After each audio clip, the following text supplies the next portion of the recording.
think I'm ready to get started. So let me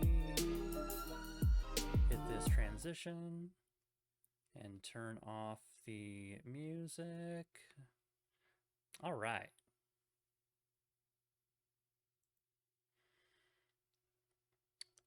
Hey everybody, it's your girl, it's Evie, and we're continuing second in a series of playing spooky games and for the spooky month of Halloween, or the spooky month of October in which Halloween is situated. And today we're going to play Scarlet Hollow, which is a very cool visual novel made by Black Tabby Games, which is a developer made up of the illustrator Abby Howard, as well as, I believe, her partner, as well as some additional collaborators. Don't quote me on that, though. Let me bring the game up quick on my end. Bang. Okay, cool. All right, so go ahead and get started here. My name is E.V. All right. I live in the city of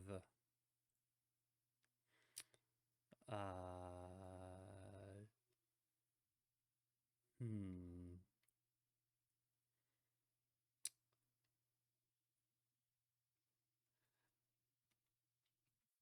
Vampiresburg. Let's see. Let's do a they. I feel like doing a they today. Okay, so this is like the very cool thing about this game, or one of the many cool things about this game, is that you select kind of two perks here, and that kind of determines options that you have available to you, kind of as you go through the game. So cards on the table.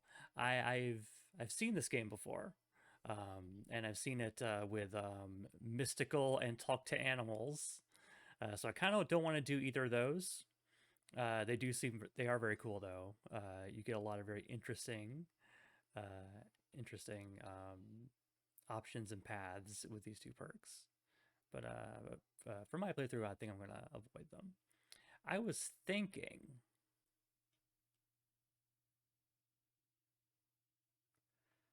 Hmm.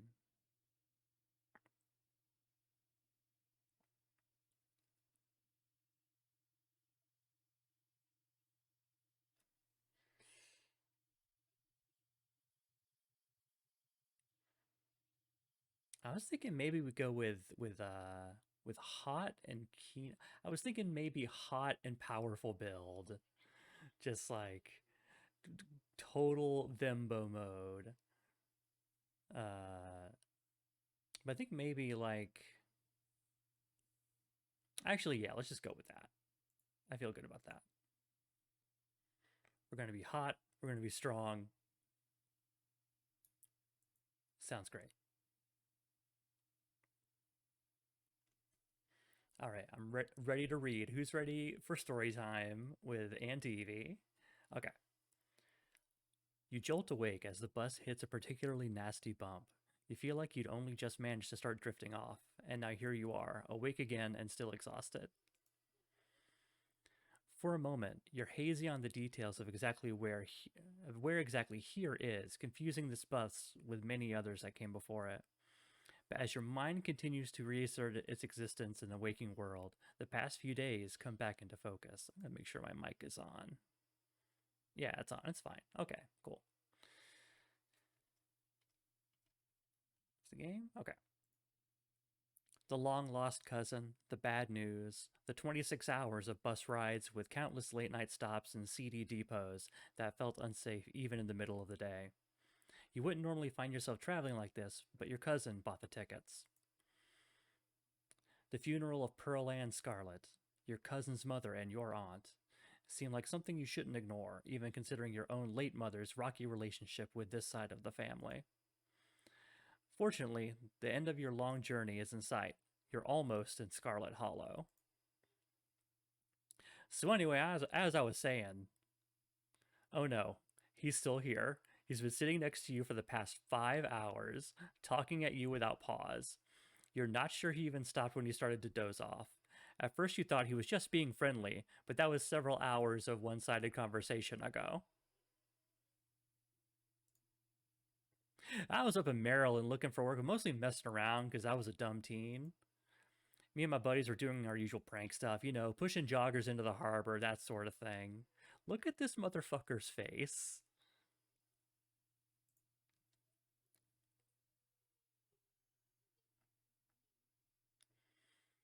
Dude, what's wrong with you? Dude, what's wrong with you? Pushing joggers into the harbor? That's awful. What if they drown? Yeah, I was such a shithead back then. I'm still a bit of a shithead, but hey, Po Body's perfect.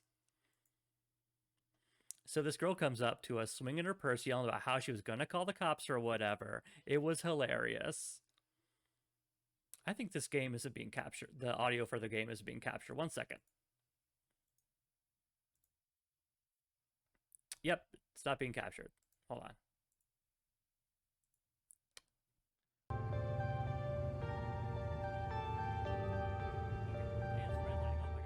So loud.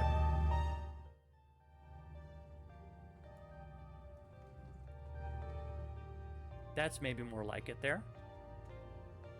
I'll boost my end a little bit. How about that? That's a little loud.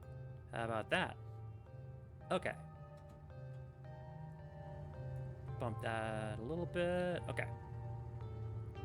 Sorry about that. Okay. She actually hit my friend. He said it hurt a lot, so I guess she really was mad and not just playing. But she kept swinging, and soon enough, she lost her balance and fell into the harbor all on her own. We didn't even have to push her. We had a good laugh and fished her out, but her phone got so she couldn't call the cops on us. We wound up hanging out all day. She kind of became my girlfriend after that. We've been on and off for about a year, so it's pretty serious. About 5 months ago, she tried to break up with me, like, for real, and geez, you ever get so mad you just want to, like, kill somebody?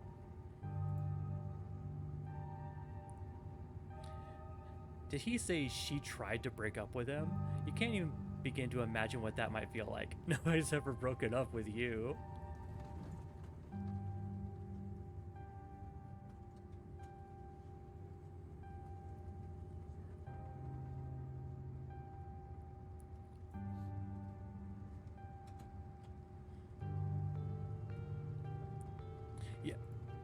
Yeah, I honestly can't say anybody's ever tried to break up with me. Yeah, I should have known. I sound a little unhinged to someone like you. But if anyone ever does try to break your heart, you might be surprised about how it changes you. I honestly could have killed that woman. Anyway, she's giving birth to our son right now, so I'm trying to get up to Virginia to be there for it. But I don't know if I'm, like, into that stuff, so I might wind up on a bus to New York or something instead. I always wanted to go there. Dude, get your act together. Dude, get your act together, or someday you're gonna run into someone who doesn't tolerate your bullshit. You cross your arms and glare at the young man with menace in your eyes. I feel like this is like pulling a real J-turn on the conversation, but let's be a straight shooter. Let's keep it real with this dude. Huh, alright, maybe you have a point. I guess New York will always be there waiting for me. Anyways, where you say you were headed? Scarlet Hollow. Oh, the holler, huh? That's what they call the hollows up in the mountains, you know. I had a couple of buddies who went up there to work in the mine. There's a coal mine up in the holler, you see, and there's always a job listing or two on the boards around here. I never wanted to do that kind of thing myself. I like my lungs the way they are, thanks, but my buddies got desperate enough to try it. I haven't heard from them in a while now that I think about it. I should see if they're on Facebook, see how they're doing up there. Hope they didn't die. He looks back at his phone, for once focused on something other than you. Oh, this is me. It was lovely meeting you. Hope you didn't get too bored without me around to talk to. Here, I have something for you. The stranger rifles through his pack before presenting you with a dripping bag of peanuts. They're boiled peanuts. I got them at a gas station a few buses back. I noticed you haven't eaten much, so I figure you could use them more than me. Plus, they dripped all over my bag, so I don't want to carry them anymore. Tip: sometimes picking a dialogue option establishes new facts about who you are. I do need protein.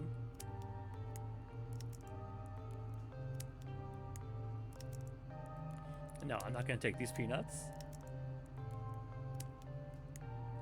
No thanks, man. You put your hand up to say no. I'm not really hungry, bro. There's still a good 45 minutes left in your journey, pal, assuming nothing goes wrong. Best to have them on hand. The young man sits the peanuts down in the empty seat next to him. The juices dribble out through the bottom of the bag and into the upholstery, instantly soaking it in peanut brine. And with that, I leave you. Safe travels, friends.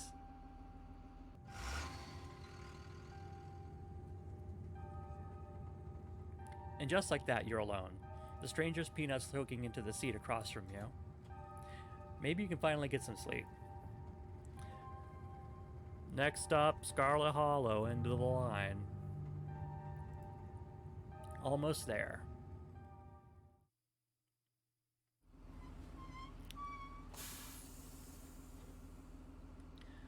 The bus finally comes to a stop, its brakes squealing as it deposits you in front of the Scarlet Hollow bus station. The sign at least reads bus station, but calling it that feels disingenuous. At best, it's a kiosk. Though for a small town like this, you're amazed there's so much as a road, let alone a bus that drives on it every week. The driver quickly shuts the doors behind you and starts the engine, kicking up dust clouds as he pulls away, eager to leave you in this place behind. Hey, Evie. You instantly recognize the worn young woman from a few public photos on her Facebook page. She's your cousin, Tabitha, and she looks annoyed to be here.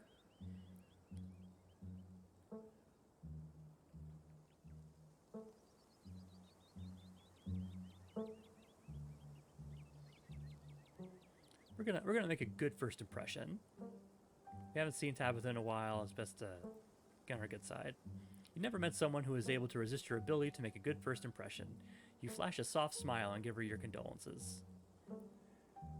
Tabitha, so nice to finally meet you. I was sorry to hear about your mom. Thanks. For a brief moment, Tabitha is put at ease before she quickly straightens up and the annoyance returns to her face. Tabitha looks like me. Yeah. There is something, as much as there is to say about Tabitha, she is very relatable. Also, hey Jane, thanks for coming by.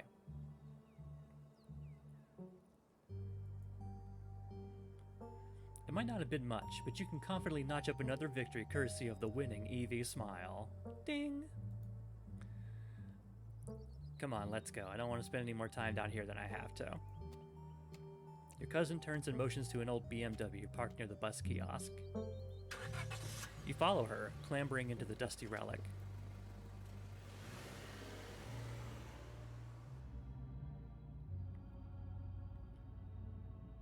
It doesn't take much driving before the only signs of civilization are the car you're in and the road you're on. Tabitha maintains an icy silence as she focuses on the road.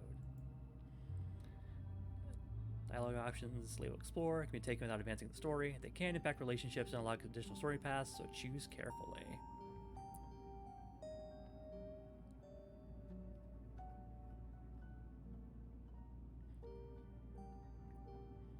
We're gonna try to be empathetic here. I'm gonna check in with her. How you holding up? Fine.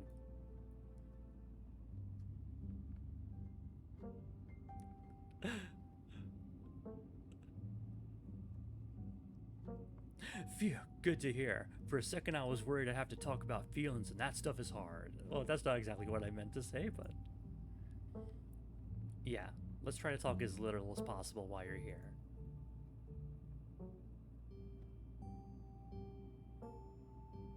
I can't believe we've never actually met before this.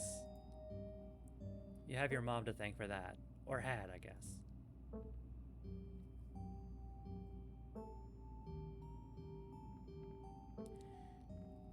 Really trying to avoid clicking on the Dead Moms Club options. Let's see. Is there bad blood between us? All I know is my mom left and she was mad at this side of the family, but I don't know much besides that. Your cousin stares straight ahead, her expression icy. So, yeah, it's going great. Yeah, we'll just keep it going. You decide to sit in silence with your cousin as the car eases up the steep mountain road.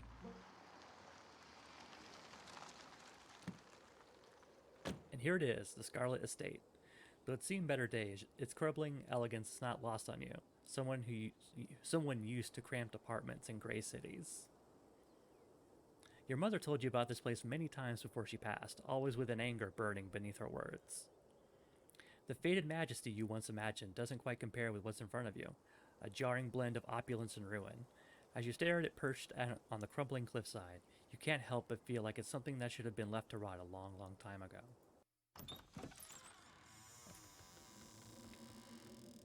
You're hit with a blast of dusty air as you step across the threshold and into the foyer. Everything in this room has been here for much longer than you've been alive, each object cemented in place with layers of dust and cobwebs. You can hear your doors creak in their hinges and the aches and moans of ancient floorboards as the house itself sways in the wind. Welcome to our family's humble estate. Unfortunately, due to the current state of the house, only a few rooms will safely be accessible during your stay. I wouldn't go wandering anywhere else if you value your limbs. The floors have been known to give out. If you know what's good for you, you'll stick to your room, your bathroom, and the kitchen. And hallways, I guess. But only the hallways you need to use to get to those places. I'll show you around so you know where it's safe to walk. You can leave your bags here for the time being.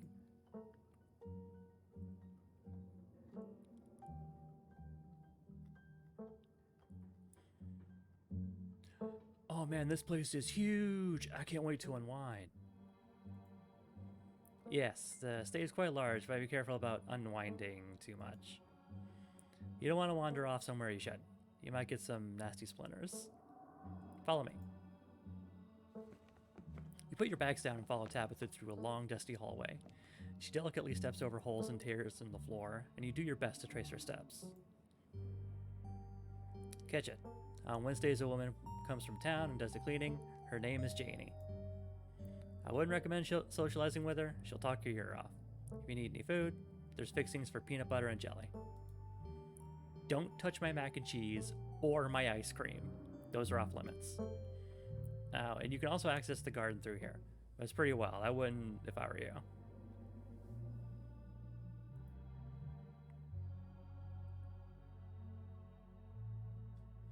It's nice. This is so nice. It's much bigger than I'm used to in the city. Is that a kitchen island? It is. Thank you.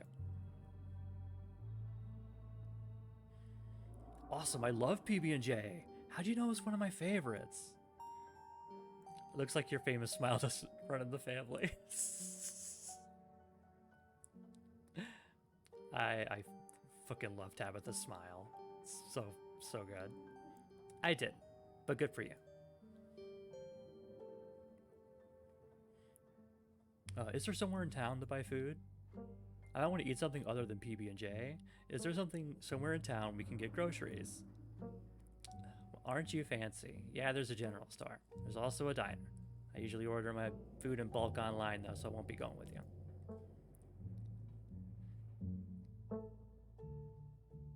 Sweet, thanks. Cool, good talk. All right, what's next on the tour? Bathroom, follow me. Great, it's been hours since I've gone. As the two of you leave the kitchen, you pass by a tuxedo cat sitting on the countertop. I'm gonna pet that cat. Before following your cousin down the hall, you decide to pet the cat. She bites you hard and hisses violently. Tabitha sighs. As you now learned, you should not pet Frou Frou. If she wants to be pet, she'll let you know. Come on, the bathroom awaits. You once again follow Tabitha through a long, dusty hallway. Maybe after a few nights it'll get easier to navigate these spaces, but for the time being you feel lucky to not have fallen through the floors. Guest bathroom. Not much to show. It's a bathroom. I'll wait outside. Do what you must if you must. It is a wretched bathroom. Piles of junk sit untouched in the corners of the room, and mystery stains paint the floor.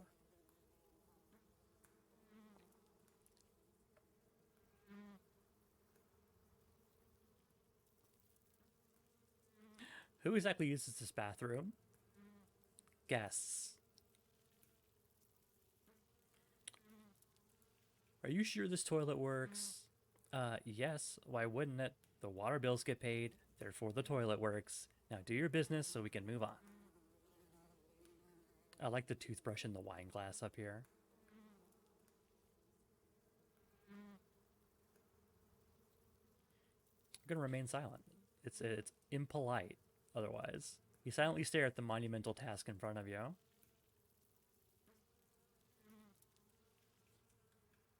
We're gonna be a trooper. We're gonna do this. Bugs skitter from the bowl as you lift the seat.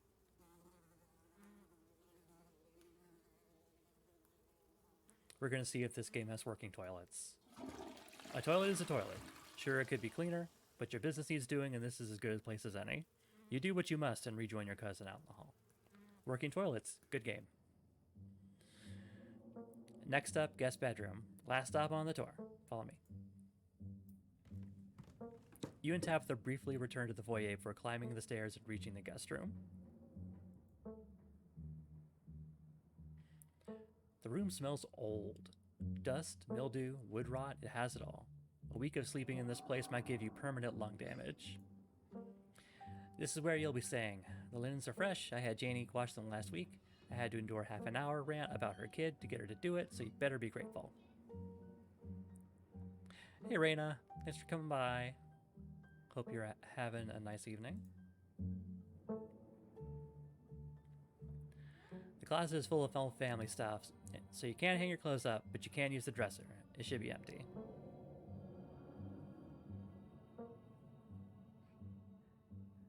Yes, I love Tabitha.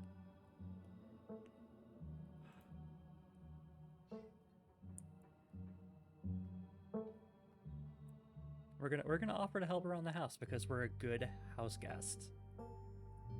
There's a lot of boxes and stuff lying around here. I can help you move stuff around and fix the place up. Look, I appreciate the offer, but Janie comes in once a week. It's fine. My cat's up here. He's decided to jump up onto the desk. Hey, buddy. Move. Thank you.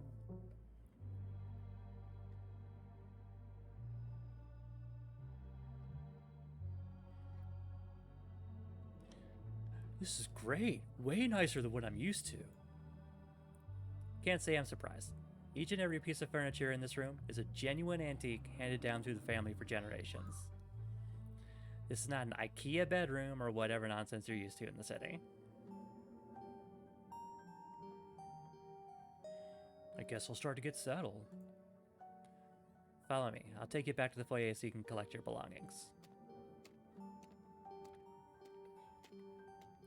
This concludes our tour. I'm afraid I must return to my duties, so you'll have to entertain yourself for the rest of the day. What 2 traits did I choose? I chose powerful build and hot. So we're hot, we're strong. We're doing Thembo mode. Don't expect to see much of me.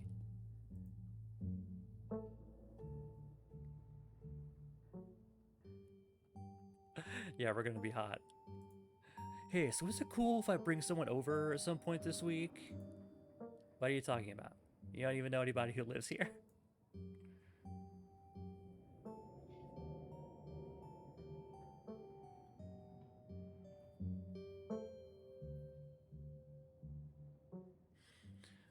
Well, if you're not going to be around, I'm going to go make friends. Make friends all you want, Evie. Just don't bring them here. Is that really so much to ask?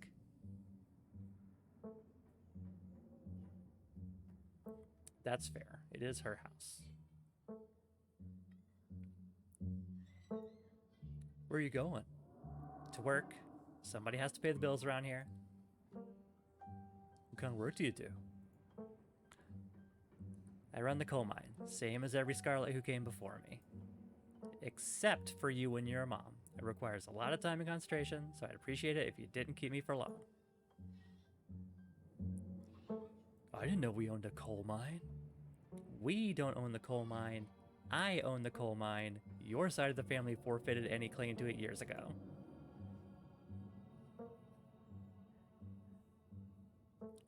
Hashtag girl boss.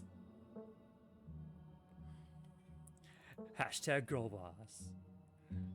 Damn, I can't believe you're only in your 20s and already running a coal mine. Talk about a girl boss. Give it up for the girl bosses out there. Don't patronize me. I know you have nothing to your name, Evie. Any other inane questions before I leave?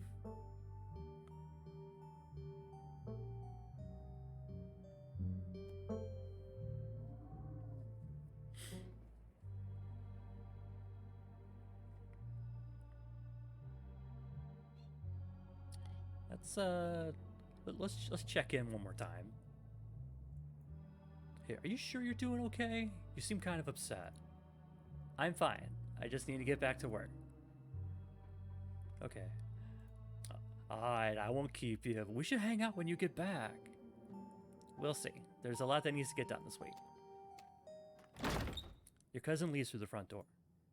And now it's just you. You in the sprawling, decrepit estate.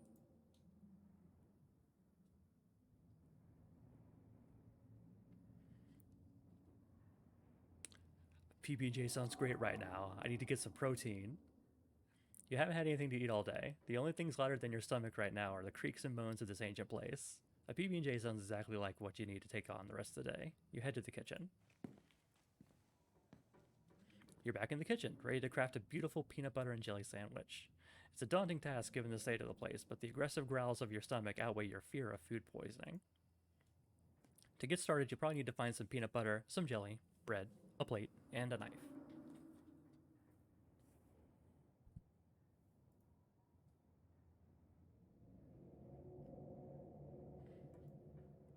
As you approach the fridge, your eyes catch a note taped to the door reading, "Janie, stay out," in all caps.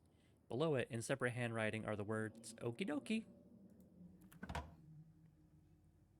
You open the fridge. You already feel a deep urge to wash your hands even though you have yet to touch anything other than the handle. Alright, we're going to take this jelly. You reach for one of the unopened jars of grape jelly, carefully checking its expiration date. You breathe a sigh of relief when you realize it's recent. This was either purchased specifically for you, or jelly is one of the few things in this kitchen Tabitha actually uses. All you need now is a plate, a knife, bread, and some peanut butter. Better close this fridge and keep looking.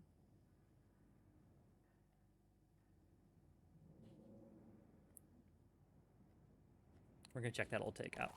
Oh, why did you do that? What were you expecting? This takeout container is disgusting beyond words. A liquefied mess wholly congealed in a styrofoam shell. You can't even tell what it used to be. The substance doesn't just smell bad, it smells ancient. Protein is protein. Protein is protein, you say to yourself as you force the slimy substance down your throat into the steel trap that is your stomach. Your mouth and throat and senses might be revolted, but you know your muscles will thank you for this later.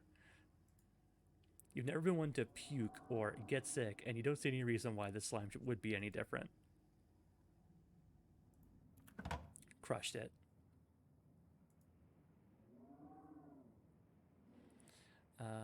Check out the pantry. Tabitha sure loves her mac and cheese. We're going to examine the mac and cheese. We're not going to take any. You pick up a box of Tabitha's mac and cheese. You can't say you've ever seen the brand before. Oh, that's so mean. Why would someone do that? Staying away from the mac and cheese is one of your cousin's hard rules, and she already seems to not like you. You put the box back where you found it, reluctant to make things worse than they already are. Take the bread. Pick up one of the non-moldy loaves of bread. Great. All I need now is a plate, a knife, and some peanut butter. Take the peanut butter. The king of nut butters, and only 3% of each jar is mashed up cockroaches. Only the best will do. Yeah, she has so much bread and peanut butter. Yeah, like either she only eats mac and cheese and PB and J's, or like she just bought way too much of it in anticipation of us being here.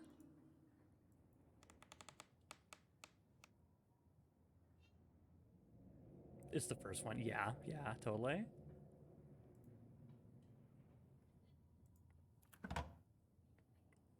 This cabinet must be where Tabitha keeps the dishware and, oddly enough, the utensils. Grab a plate and a butter knife. Grab a plate and a butter knife. This is the last ingredient you need to make your PB&J. Time to get to work. We're going to take a look at that shot glass. It reads, I survived Deb's 50th. Your aunt's name is Pearl Ann, so this wasn't from her 50th. From the few stories you heard about your mom, Pearl Ann wasn't the type to have kitschy friends who gave out themed shot glasses at their birthday parties. I'm going to take a look at that mug. It reads, I was blown away at Blowing Rock, North Carolina. So your aunt and cousin actually traveled sometimes, even if it was only for a few hours from the estate.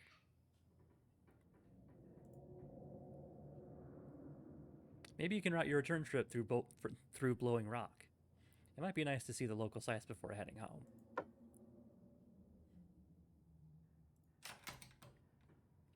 Close the cabinet and look back at the rest of the kitchen. Gonna make that peep. Despite the state of the horrendous kitchen, you successfully combine your 3 ingredients to make a peanut butter and jelly sandwich. Congratulations, protein awaits. A job well done. All that hassle, and it took you less than a minute to eat. The rest of the day lies in front of you.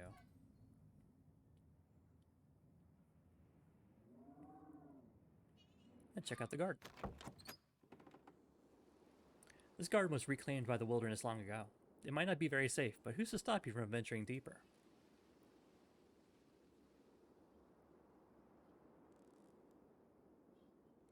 Check out the garden.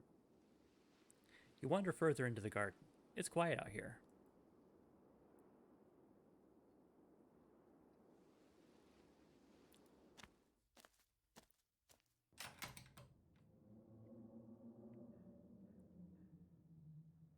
Okay, I think we're done in the kitchen.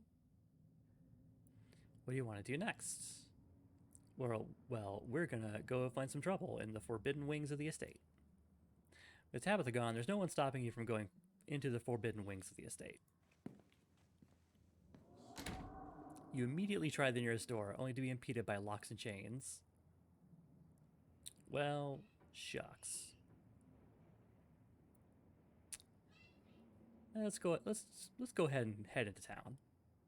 With your cousin gone, there's nothing for you to really do here. You drop your bags off in your room and head out to explore the town. If you'd have known you'd wind up having to walk all the way back to town, you probably would have just asked Tabitha to leave you at the bus stop, especially with how unhappy she seemed to see you. If only you could wipe the slate between the two of you clean and bury some of the tension. Though maybe her mother's funeral isn't the best time for something like that. Then again, maybe it's the perfect time.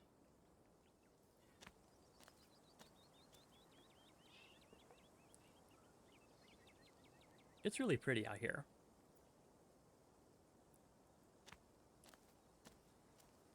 Finally, you made it back to town. The holler, as that guy in the bus called it, has probably seen better days.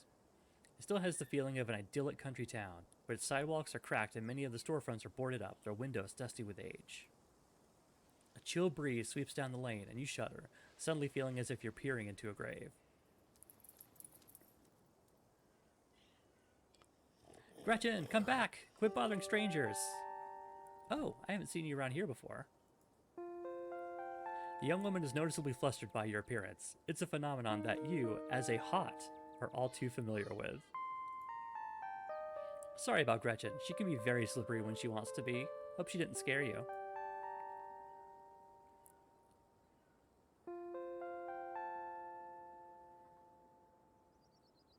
A pug! She's so cute! Thanks, she is cute.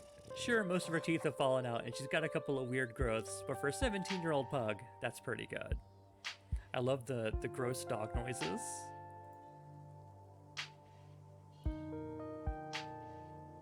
That's amazing.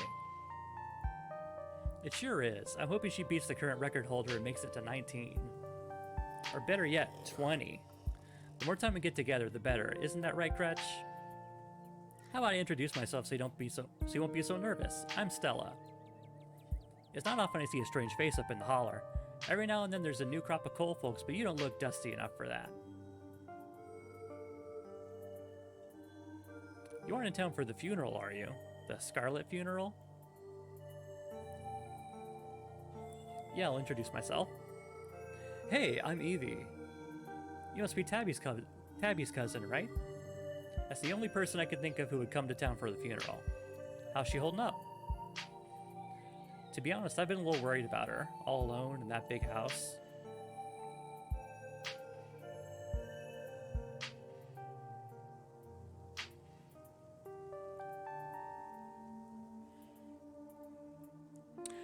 Is she always so, you know, rough around the edges?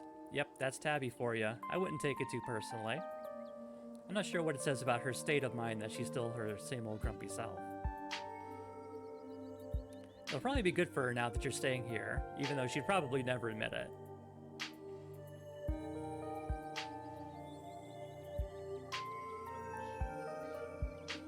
How long have you known her? Oh, quite a long time. The town's really small, so everybody's known everybody else's for as far back as they can remember. Tabby and I got a little close when we were both in the school's production of A Midsummer Night's Dream. I was Puck, and she was Mustard Seed.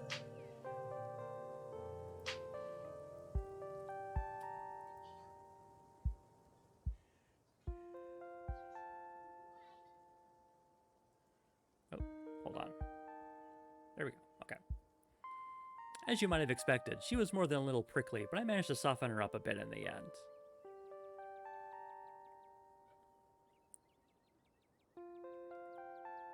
But then she graduated, and that was that.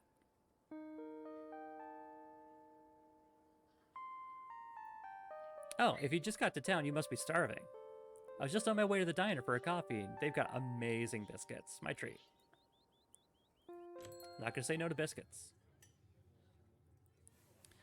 The pleasant aroma of a greasy breakfast food hangs heavy in the air.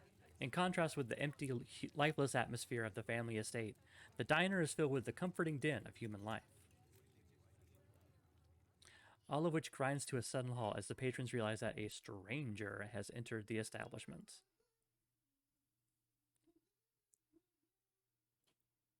Hey everyone, I'm Evie, just in town for the funeral. Nice to meet y'all. The woman behind the counter beams back at you. Hello there, and welcome to the holler. You just let us know if you need anything, okay? You nod politely, giving a small wave as you and Stella slide into the nearest booth. Looks like you'll probably be the talk of the town for a while. It's not often folks around here get to meet many strangers. And with who you're related to, well, folks love their gossip, you know. Hey Stella, I went ahead and fixed you up a coffee. They gracefully place a cup of specially brewed coffee in front of Stella. Ah, shucks, thanks Avery. And here's some bacon for the little lady. Gretchen sniffs the bacon and digs in. Ah, Gretchen. Anything for you, darling?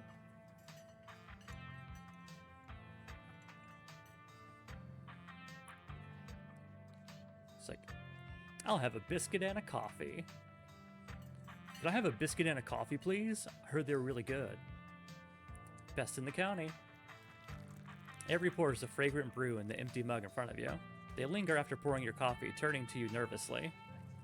Oh, and I'm sorry for your loss. Before you have the chance to respond, they're gone. Glad you took my advice with the biscuit. You won't regret it. Anyways, the funeral's not till Sunday, right? That gives you quite a bit of time to slum around town. I'm trying to think if there are any cool events going on this week. There's always the reading adventure in the library. It was supposed to be for little kids, but I do it every month anyway. Oh, and I'm pretty sure Avery's throwing a party Saturday night, so that's a fun thing to look forward to. And there's a weekly Sunday potluck. That should be right after the funeral too, so it'll be a special occasion.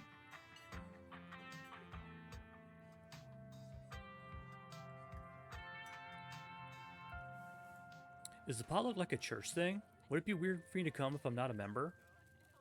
No, the Sunday thing is coincidental. It's actually hosted by the library. Not too many people go to the church around here, if I'm being honest.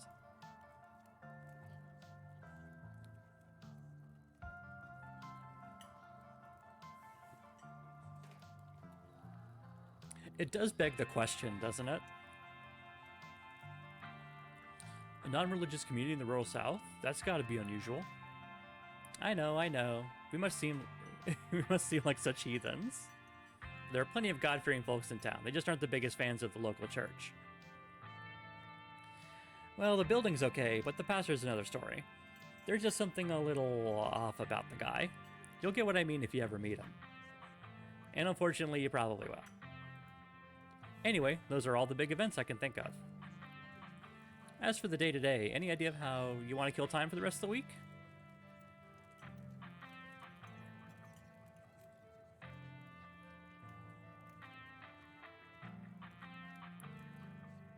I'd love to hit some good hiking trails after being cooped up on a bus for so long.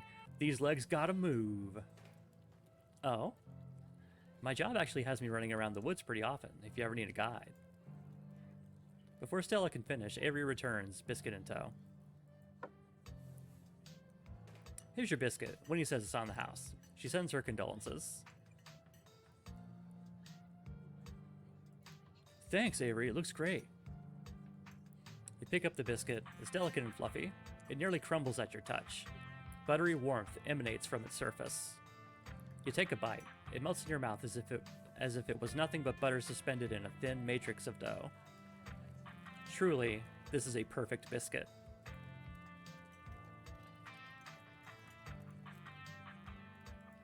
Whoa, this is really good. This is a really good biscuit. Wow. I'm so glad you like it. Avery lingers at the table for a moment. So, has Stella mentioned she's famous? Oh, Avery, I'm not famous.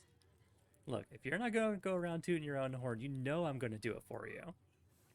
Stella sighs. I'm a YouTuber.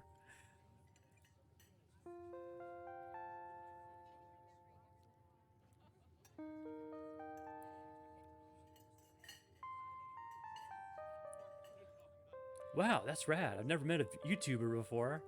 I'd love to check out your channel at some point. Ah, thanks. Nothing much. It pays the bills, but it's mostly a passion project, you know. Honestly, she's doing real good if it's even paying the bills. She's selling herself short, Evie. Her stuff is amazing. She hunts cryptids. I think the best video to start with would be that river one. Not the lake, you know, the controversial one. Yeah, the Catawba River Runner. I didn't expect much from that footage at the time, but it wound up being my most popular video by far. So the River Runner is a cryptid that's only known from a single sighting. 2 Boy Scouts thought they saw something big and weird at the Catawba River, and that's all I had to go on. But then I wound up catching this on camera. Stella pulls out her phone and shows you a clip of something in a river. Some folks said it was a beaver, but if that was the case, it'd be at least twice the size of any beaver I've seen. I also had people saying it was a dog or even a capybara that must have escaped from a local wildlife sanctuary. I'm still not sure what it is, and I'm the one who saw the thing with my own 2 eyes.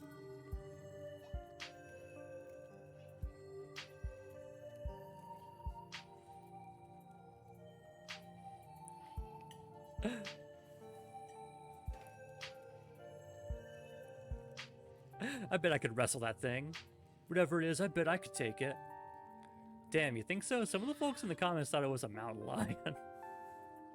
Yeah, I bet they could take on a mountain lion. Those things are barely bigger than a house cat's, but that's beside the point because it's not a mountain lion. I did a whole video on the Appalachian mountain lion myth and found Jack's squad, and there's no reason one would be swimming in a river like this. They're not fans of water. And it's too short to be a mountain lion. No way. Personally, I'm a fan of the capybara theory. Sure, it's not like any local sanctuaries are missing one, but there's always people keeping exotic animals as pets. Kind of a sewer gator type situation. Huh, exactly. Some exotic pet owners set it free, and now will forever roam the Catawba, confusing Boy Scouts and YouTube commenters for years to come. So, speaking of things to do around town, I was actually planning on filming this week's video tonight. I was wondering if maybe you want to come along? It's a pretty easy one this week. Won't even have to camp anywhere. I'm going to go after the... Wait, no spoilers. Whoops, sorry Avery. It's okay. I should probably get back to it instead of standing around chatting with friends. See y'all around. Now that the coast is clear, I'm going after Skunk Ape. What's Skunk Ape?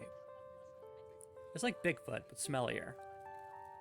Most skunk ape sightings are from Florida, but while I was doing research for last week's video, I came across a report where a lady from a town over claimed to have seen one on her deck, playing tug-of-war with her dog. And as I leave no stone unturned, I decided it was worth investigating.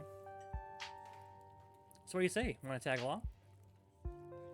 Hold the camera for me while I narrate against a darkening sky, that sort of thing?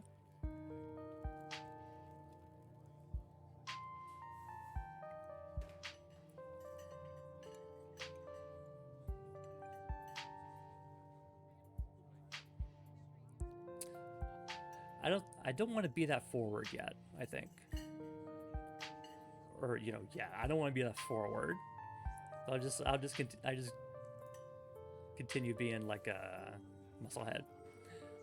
Heck yeah, I've been hoping you'd ask since the moment I heard cryptids. I live for the thrill. Yes, I pegged you for a good adventuring buddy the second I saw you. Glad to see I made the right call. This is going to be a lot of fun. I actually started the channel with a couple of buddies of mine back in middle school, so it'll kind of be like a blast from the past. Me and Kanika and Reese, running around in the woods, flipping over rocks and bothering salamanders. Our videos were terrible, but we had a lot of fun, and that's all that mattered to us. You know, that gets me thinking. I wonder if they'd be down to come along with us. Get the old game back together. Though I guess Kanika has to close out the general store tonight, so I'm pretty sure she's a no-go. But Reese... I think there's a decent chance we can get him to come out of his hidey hole if he's up for it. Do you mind if I make a quick call? Stella pulls out her phone and dials it, waiting while it rings. Reese, dude, what's up? It feels like it's been forever. Aw, man, I'm sorry to hear that. Do you want me to come by, or... Okay, if you're really sure, but if you change your mind... Oh, I was just calling to ask if you wanted to come out to the woods tonight. I met somebody cool in town today. They're Tabitha's cousin. I know, yeah, here just for the week. Anyway, we're going out to look for the scum. Sorry. Anyway, we're going out to look for Skunk Ape. We could take the easier trails if that would help. Dang, man, that sounds awful. I hope you take it easy tonight. I'll swing by sometime this week and we can have a more low-key hang. How's that? Yeah, I'll bring him. Talk to you soon. Bye, bud. Looks like it's just you and me, pal.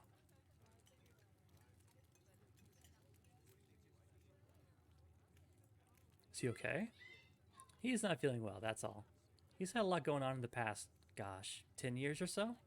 But I feel like it's gotten a lot worse recently. I can't remember the last time I saw him leave his house. Oh well, it's not my place to talk about it, really. I just got a little excited thinking about having him along again. He's hilarious, you'd love him. We should swing by his place sometime this week. Yeah, that'd be nice. I'd love to meet your friends. Awesome, I'll make it happen. He's definitely the trickier one to meet. Kanika's much easier to track down since she's at the general store basically every day. But friendship can wait. We've got a skunk ape to hunt. So we should probably head out if we want to make it up to the mountain before it's too dark. Come on, let's blow the popsicle stand. You pause before getting up. Maybe it's time to make a good first impression.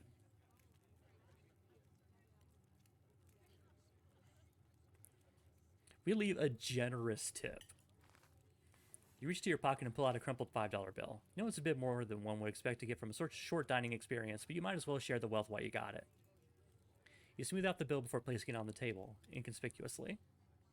Aw, that's awesome of you. Avery will appreciate that, I'm sure. Stella turns to leave the diner, with you following close behind.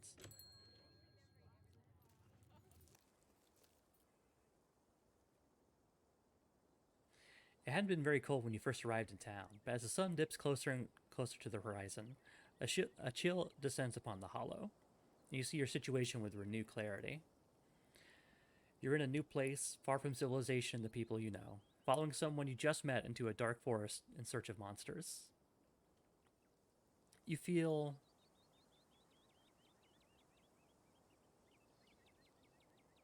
strangely calm. The setting sun paints beautiful colors in the sky. Fresh air fills your lungs, and pleasant songs of crickets trill around you as the night descends. This is where you're supposed to be. Estella by your side, a sweet smile on her face, and Kretchen plodding along in front without a care in the world. Gotta drink some water.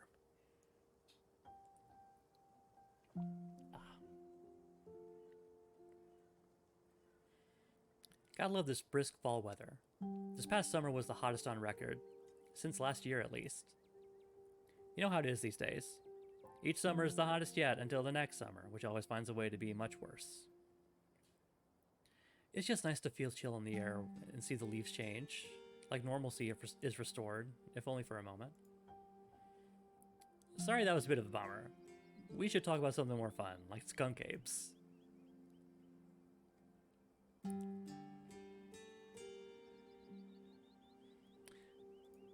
Do you ever hunt things that aren't cryptids? You know, like ghosts, demons, werewolves, that sort of thing? Yeah, for sure. I used to go after all kinds of spooky stuff. I never had much luck, though, especially when it came to ghosts. My cat is sitting on the keyboard. Okay, we're good. Back when I first started doing solo videos, I go into all sorts of old abandoned buildings, hoping I'd stumble across some sort of activity. But nothing ever happened. It's just me and my camera in an old house getting worked up over a gust of wind or a creaky floorboard. When all's said and done, I've just been a lot luckier with cryptids. I just want to believe in ghosts so bad, and I can't rule out the possibility that there really are true hauntings out there, but if there are, I sure as heck haven't seen any myself. Werewolves I kind of lump in with cryptids. I'd be shocked if there were any actual people out there who turned into animals, but werewolf lore lines up pretty well with the great beast genre of cryptid. As for demons, I don't know. I honestly don't even want to consider the possibility that they exist, because if they really are out there, geez, a lot of folks are doomed to an eternity of flames. So let's hope that's all just bunk, am I right?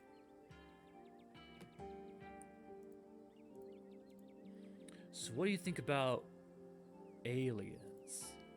Don't even get me started. Did you see those UFO videos the government declassified? Aliens are definitely real, and they have absolutely visited Earth.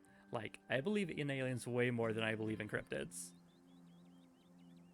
You don't see me hunting aliens out there because we know they're real.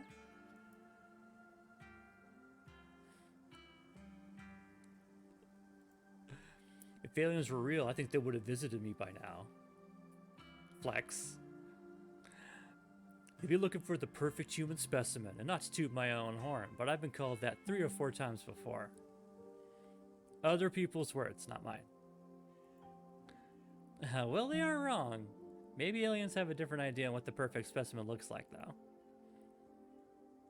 Maybe they have a particular affinity for truckers and late-night convenience store clerks. That's why they keep messing with them.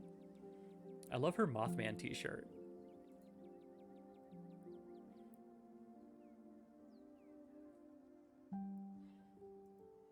What's the weirdest thing you've seen out here, other than anything cryptid related, of course? Oh gosh, that's a good one. Let me think. There's always the deer I saw stealing baby birds out of a nest and eating them. That was pretty messed up.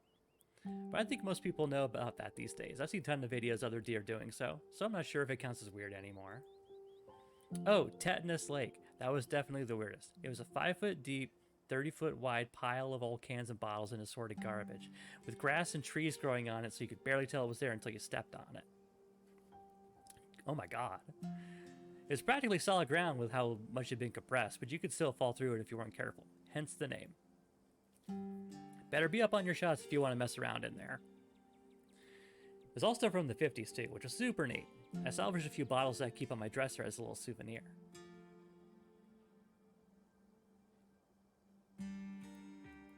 Has anything bad ever happened on these hikes? You know, just curious. Let me think. There was that time back in early high school when Reese fell down a cliff. But he was fine. We had some folks from town rig up a pulley to get him out of the ravine. His leg only took a couple of months to heal. All in all, not bad. Though I guess there was also that time I was out here alone and kinda got stuck in a cave. I was getting great footage of what I thought was a family of wampus cats, but I wasn't able to wiggle my way back out. Turns out that the wampus cats were actually skunks who very much did not appreciate me blocking the entrance to their hidey hole. And instead of running for help, Gretchen just sat outside, bored to tears. Lassie, she is not. It took about an hour to get loose, which is pretty intense, but a few tomato juice baths later, I was right as rain. So it could have been a lot worse.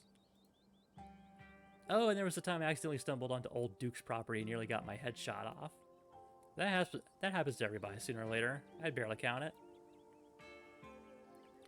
So yeah, these hikes aren't all that dangerous, all things considered.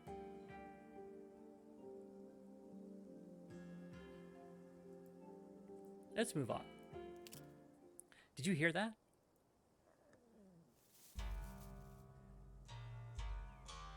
Oh, calm down, Gretchen, you old mutt. Same to you, Stella. You're always jumping at nothing, girl. Phew, sorry for getting spooked, Duke. I thought you were some creature of darkness. Nah, girlie. Just old Duke. Now what the hell are you looking for all the way out here? Skunk ape. Sorry I asked. Who's this you suckered into coming with you? Wait a tick. You aren't... Is that... Yep. I see. Welcome to the holler. My condolences. I'll keep you in my prayers. Now both y'all head on back to town here. Especially still well clear of this area tonight. I'm out dealing with my own critter, and I won't be too appreciative if a couple of fools with a camera scare away the more sensitive wildlife. What are you hunting tonight? Something tall and hairy? Something musky? See anything like that recently? Wouldn't you like to know? Never could stay in your business, Stella Richmond. Put that damn camera down. Aw, come on, Duke. Maybe I can help out. I'm pretty good at tracking. You know I learned from the best. That you did. But I've yet to see a shred of proof that you listen to any of it. The way you tromp around the woods at night yelling about chunkabungas or what have you. Something's been getting at my chickens. I lost 3 this week, and I can't afford to lose many more than that. I'm so sorry to hear that. But, I wonder if a skunk ape has a taste for chicken. Now, see, this is why I don't come to you about these things. I ain't no skunk ape, whatever the hell that is. I know exactly what this is, but I know you won't believe me if I tell you. Ah, Duke, you don't think it's... I do, actually. It's those damn mountain lions. They're out there, Stella. I don't care what your little investigation turned up. You ain't been out in these woods as long as I have. Them sons of bitches are sneaky. Of course you wouldn't find any of one night of tracking. And I know for a fact that's what's been getting at my chickens. It couldn't be anything else. That's right, stealthy mountain lions. Silently stealing your chickens in the night. I'm telling you, man, mountain lions are extinct in these parts. There has been an actual sighting since the 1990s, and even those were iffy. I can't believe you go out there on your YouTube saying some river monster spotted by a couple of school-age Boy Scouts has been 100% confirmed, yet Appalachian cougars are some kind of far-fetched fantasy made up by geezers like me.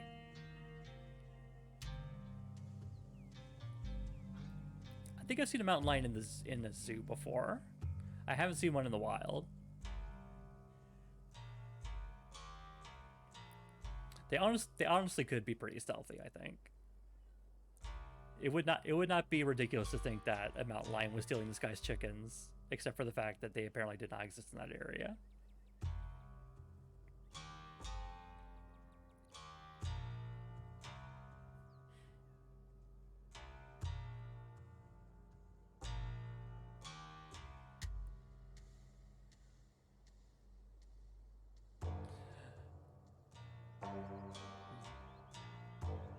Yeah, they're ambush predators.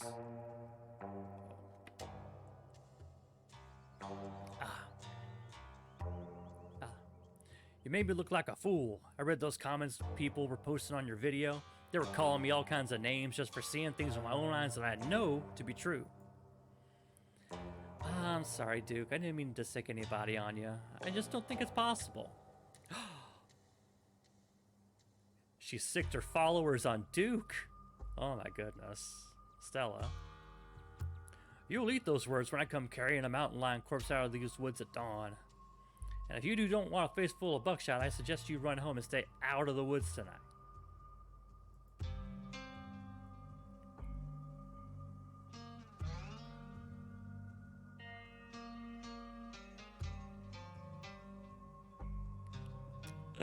We're gonna try to bond over sports.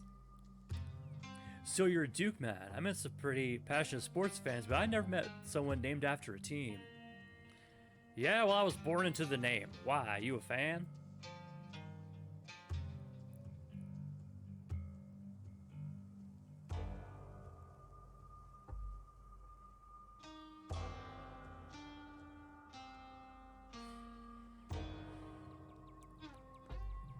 I never even set foot in North Carolina for a day. I'm more of a local team locals fan. Never heard of them. Must not be a very good team. Alright, Evie, there's no need to cause Duke any more hassle. Let's head out. We can come back some other time. Glad to hear you're finally seeing some sense, Stella. You two run along now and stay safe.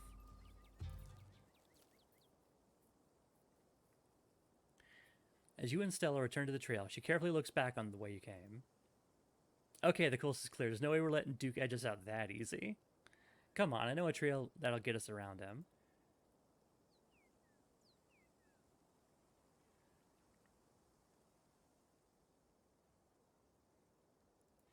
Lead the way. And trust me, we don't have anything to worry about from old Duke or a shotgun. I've gone out hunting with him before. The man sounds like a truck crashing through the trees when he walks. Even if we do cross paths, we'll hear him long before he catches wind of us. Trail's up this way. Let's go.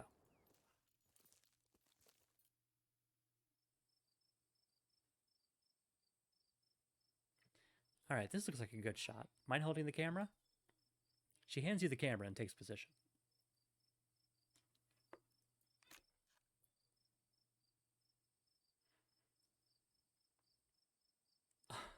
Hot. As the night falls, my new assistant, the gorgeous Evie, and I find ourselves on a high hill in the Blue Ridge Mountains where we begin our hunt for the elusive, yet pungent, skunk ape. Though mostly encountered in Florida, this possible relative of Bigfoot has been spotted all along the southeastern edge of the United States, including right in this very county. Here's hoping we get a glimpse tonight. We'll check back once we're back on the trail. Until then, stay searching, Stellars. I can take that camera off your hands for now. We'll be able to start the tracking scenes once the sun sets all the way.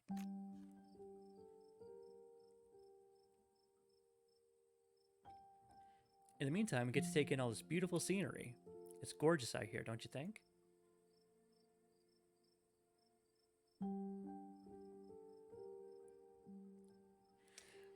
Oh, we're gonna flirt. We're gonna flirt real hard.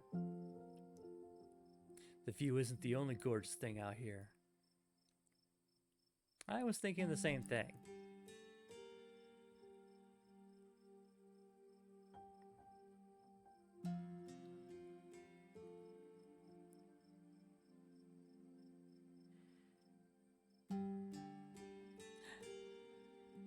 Yeah, Gretchen's got a hell of a mug.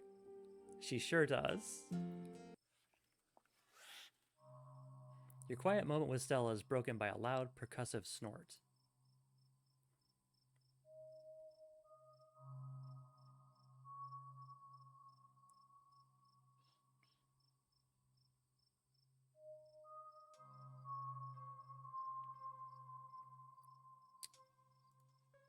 What was that? No need to panic. That's just the sound deer make when they want to warn the rest of their herd about a big scary predators like us. Let's check it out.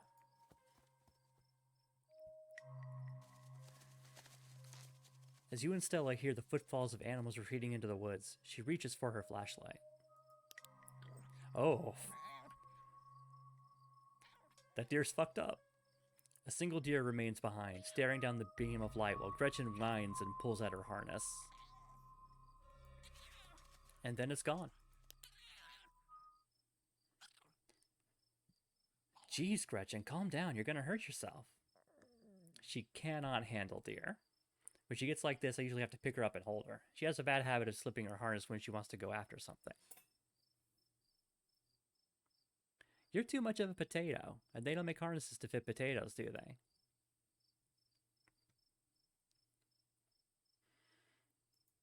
There's something wrong with that deer. Did you see its face? Now that you mention it, there was something a little off. I bet it was an abscess, maybe a tumor. It's not like wild animals can get those taken care of, so they just get bigger and bigger. Poor thing. There's not much we can do about it.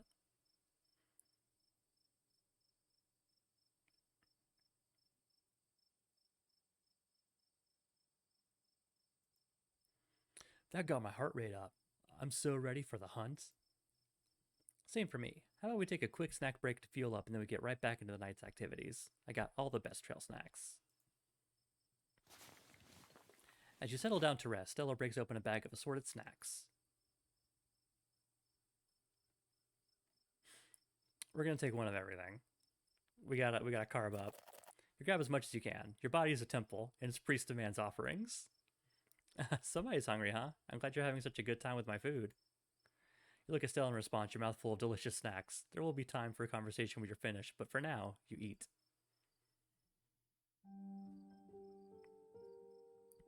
You and Stella settle down over an overlook, snacks in hand, as the quiet sounds of evening wildlife wash over you. Gretchen gnaws a stick, distracted for the time being. Extremely cute Gretchen over here. So tell me what it's like living in Vampiresburg. Do you have a house, an apartment? Do you live with family, roommates, pets? Tell me what it's like to be Evie.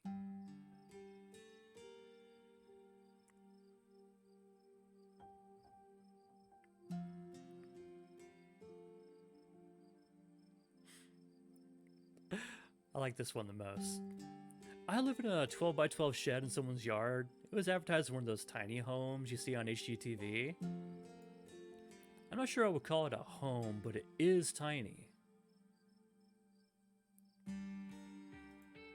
I know he's charging me a premium for what is basically a roof over my head and a hot plate, but I really like it. It's cheaper than pretty much anything else in Vampiresburg, and the location is hard to beat.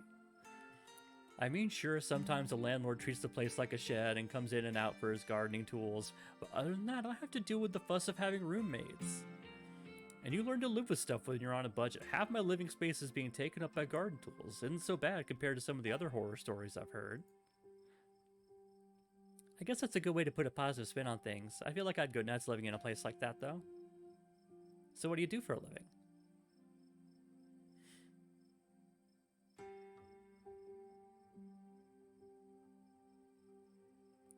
Let's see.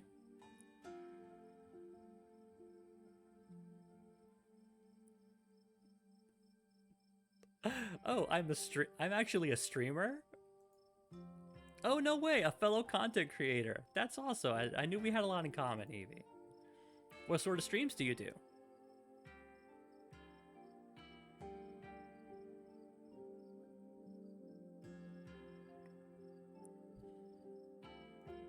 I mostly just talk to people. Sometimes it's about my life. Sometimes I spend a few hours giving folks advice. Giving people advice from, like, your corrugated, like, metal shack. That sounds really chill, Evie. I'll have to check it out sometime this week. How do you like it?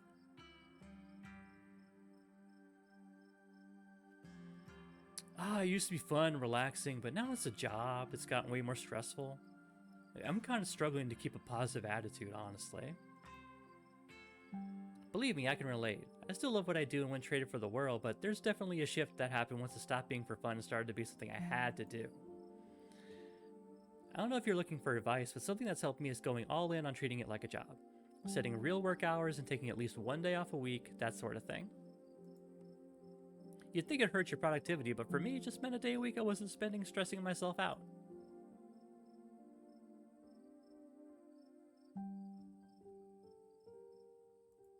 Can't imagine you being stressed. Thanks, it's taken a lot of work to be this carefree. A crisp breeze passes over you.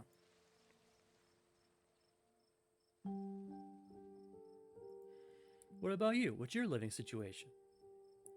Gretchen and I live in a little house just outside town. It's actually the house I grew up in, so it has a lot of pleasant memories attached to it, and I'm glad I could keep it in the family.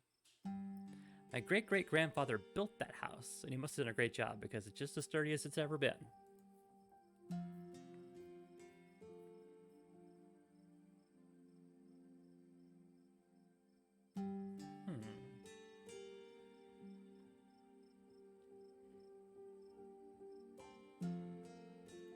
Oh, do you live with your parents, family home, and all that?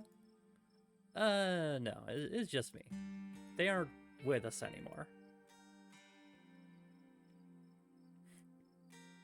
Oh, because they're dead? Geez, I'm so sorry. It's okay, you didn't know. I've done my mourning. You don't have to watch your tongue around me or anything. Life goes on. I guess we're both members of the Dead Moms Club.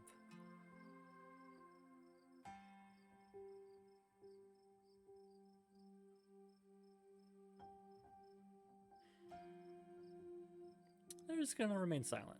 Let it be. Quiet breeze passes over your silence. Wow. Stella immediately packs her bag and slings it over her shoulder.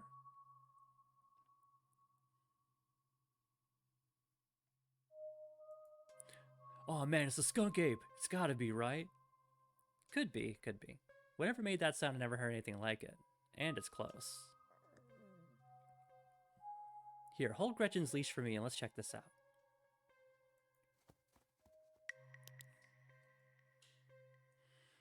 You and Stella inch towards the tree line as she shines her flashlight into the woods. As you approach, a series of weak clucks call out from a nearby bush. Maybe Duke's birds weren't eaten after all. Oh, dang it. Sorry, I clicked past that. What the hell was that? Hold on, I gotta play that back. Holy shit. I'm guessing it must be maybe 2-3 feet tall? It doesn't look hairy either, so I think we can rule out skunk ape. But whatever it is, it has one of Duke's chickens. It looks like it's headed north. Let's go after it.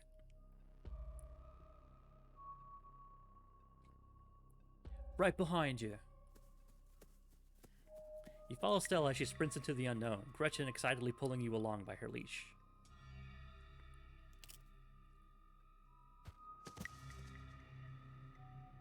Oof.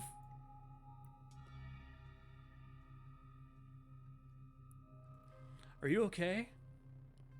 Yeah, I'm alright. I just tripped on something weird. Oh no, that poor thing. It must have been one of Duke's. Oh Jesus, it's still alive. We're gonna investigate that chicken. You move towards Stella to get a closer look at the chicken. Don't let Gretchen get too close. She'll try to take a bite if you don't stop her. You hold Gretchen's leash close to your chest. She seems nervous, squirming slightly against her harness.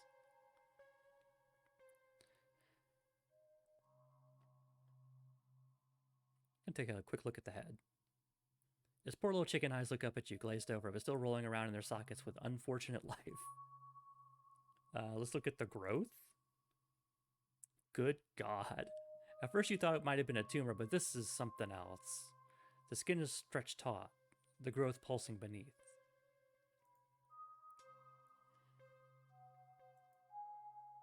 Looks like this is what Stella slipped on. The wing is barely still attached, but that seems to be the least of this chicken's concerns. Having investigated to your heart's content, you turn away to give Stella room to film. It seems we found one of Duke's chickens, folks, and it's not looking good. I'm hesitant to speculate, but she definitely seems to have some sort of growth under her skin. Could be a tumor, could be something else. Either way, I don't think there's much that can be done for her at this point. Jeez, I'm gonna have to put up some massive content warnings for this video. Hey, do you hear that? What in Sam Hill are you two doing out here? Didn't I tell you to... Birdie? Oh, Birdie, what's wrong, darling? Good God. Did y'all see what did this to her?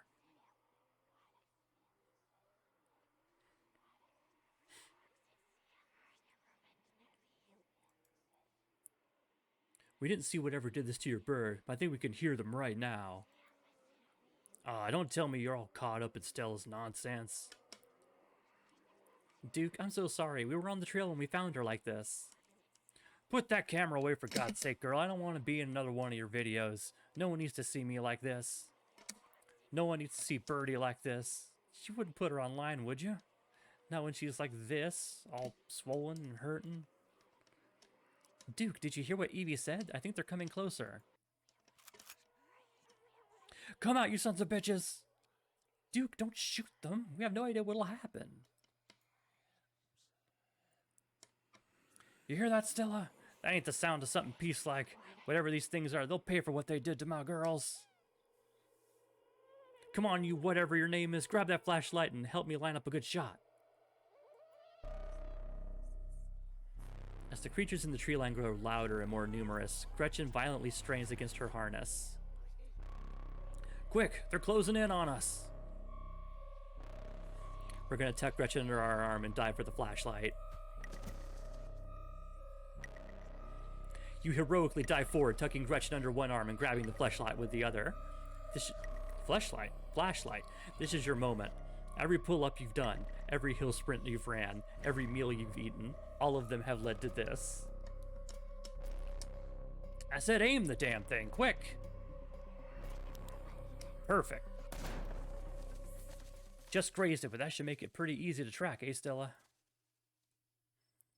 Yeah, blood trail's pretty hard to miss. Guess we know it wasn't a mountain lions after all. Though it didn't look like any cryptid I've heard of either. This is gonna be one hell of a video. We gotta go after them while we still have the chance. Thanks for taking care of Gretchen, by the way. I can take her from here. I'll be damned if I let her chase after those things alone. Alone, you have no choice but to follow Duke, Stella, and Gretchen into the darkness. Guess I'll go after them. You steel your nerves and run into the unknown. As you push deeper into the woods, the unearthly sounds once again surround you. Guys. The blood trail cuts through here. Come on, we must be close. Oh, poor Gretchen. Damn it, girl. Are you trying to get us lost? Slow down. There's a clearing up ahead. I think I'm going to be sick. Lord, that smell.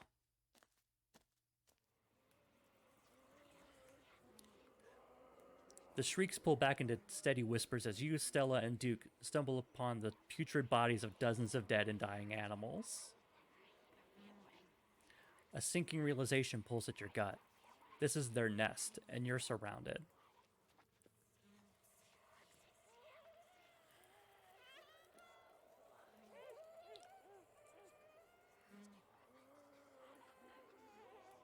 We need to leave. The kid is right, Stella. They're circling us because they're protecting their brood. Or whatever it is they've been planting these animals. We gotta get the hell out of here while we still can. Yeah, alright, let's go. I think I've got plenty of footage. Just as you follow Stella and Duke in a mad dash through the woods, so too do the unearthly hollers and whispers of the nest. In the highest branches of trees and down on the forest floor, they're all around you, casually keeping pace with your all-out sprint. Quick, my truck's down this way. You make it to the road, but three of the creatures stand between you and Duke's truck. We're going to clear a path. Stay back. You take a single deep breath for propelling yourself towards the creatures. We're gonna punch them. As they recoil, you plant your foot firmly in the ground and throw your body towards the abomination to your right, your fist firmly connecting with the powerful haymaker. Its body feels wrong, as if your blow had just collided with a bag of loose organs instead of with a living creature. Caught by surprise and outmatched by your physical prowess, the creatures leap back and scatter into the woods. You are still the dominant species here, at least for now. Get in the truck, let's get the hell out of here.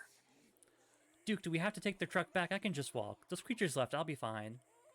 Stella, now's really not the time. All right, I can do this. The three of you sit in silence as Duke drives back to town. The ride feels both like an eternity and like nothing at all. Eventually, it's over, and you find yourself outside of Stella's house. Thanks for taking me home, Duke. Anytime, but Jesus, Mary, and Joseph, what were those things? I have no idea. I've never heard of anything like them, but I got a ton of footage. Nothing really clear, but it's a start. Let me know if anything happens with Birdie, alright? She's gonna be fine, you hear? I better go check in with Bo. He'll be worrying about me. You and your friends stay safe. Looks like those things didn't follow us, but no point in talking about the butts. Just look out for yourselves. Take care, Duke. Mm-hmm.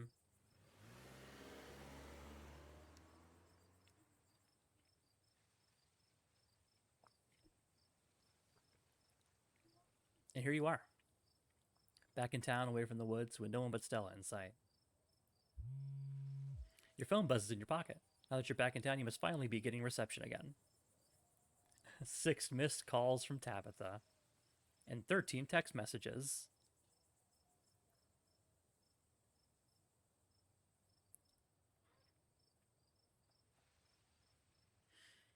I'm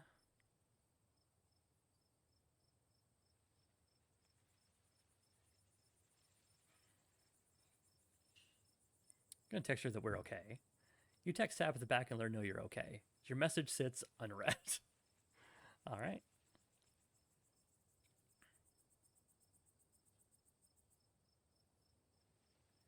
Yikes, Tabitha's been blowing up my phone. I guess she must be worried about you. God, what a mess this night's been. I can't believe you punched one of those things. It felt like hitting a bag of organs. Not that that's something I've done before. It was just like meat suspended in jelly that was barely held together in a stretched out bag. I don't think it had bones. Dang, and I thought the skunk ape sounded gross.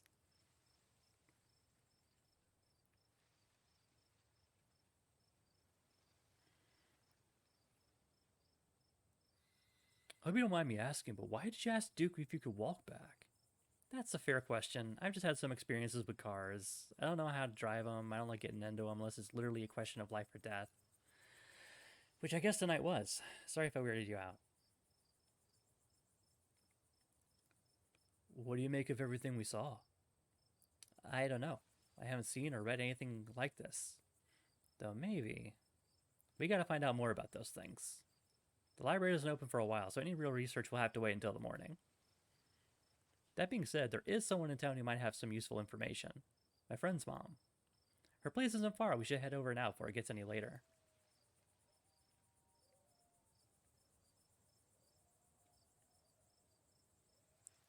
Let's do it. Cool, let's go. I hope she's still awake. Evie. Jesus. You and Stella turn around and see a shadowy figure staring at you from across the road. You didn't hear it approach. Welcome home. Before you can respond, the door hinges before... The door behind you swings open. An older woman stands in the entryway. Go home, Wayne. I can't help you tonight. You look back and the figure's already gone, disappeared into the shadows of the night. I'm sorry about that, Stella. Some people just can't be helped. What brings you out so late? And who's this? Hi, Miss Forsyth. This is Evie. Is it okay if we come in? Of course, of course. You're in luck. I just put some water for hibiscus tea. And for goodness sake, you can call me Sybil. You're an adult now, after all. Welcome to my little nook. It's nice to finally meet you, Evie. I was so sorry to hear about your mother. Vivian was such a lovely soul, and she's been sorely missed in the holler. And now poor Pearl Ann is gone as well. Do let me know if there's anything you need while you're in town. Who was that outside? Just a very sick man. You don't need to be worried about him.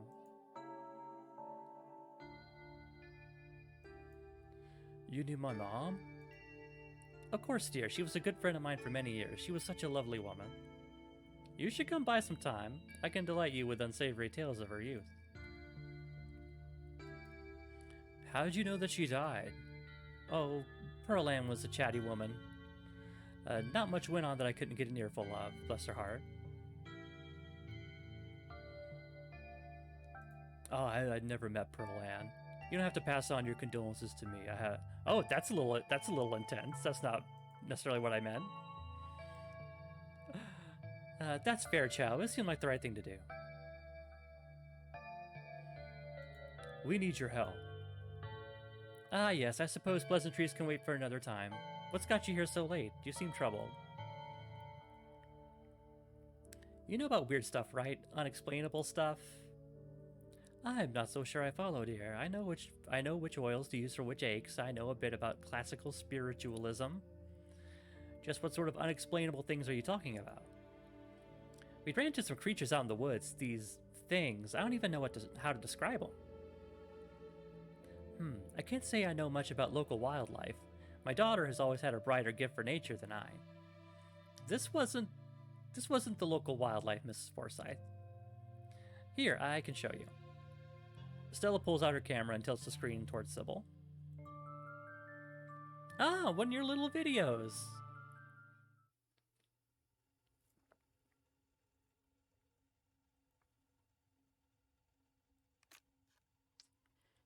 Where was this?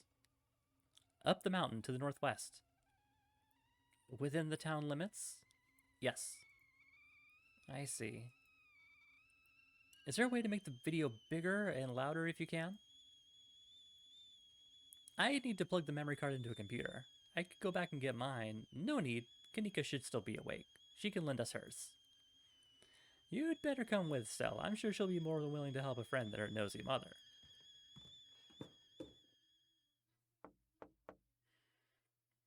Kanika, come on out. We could use a little help. What, Mom? Oh, hey, Stella. And Gretchen, who's a good potato? And a stranger. A cute stranger. Who are you talking about? I'm the only stranger here, I think. Dumb and cute. You must be Tabitha's cousin. Yep. Sweetie, we were wondering if we could borrow your laptop. Stella and her friend have a video to show us. It's really important, Kanika. Okay. My room's a mess. I'll just bring it out there.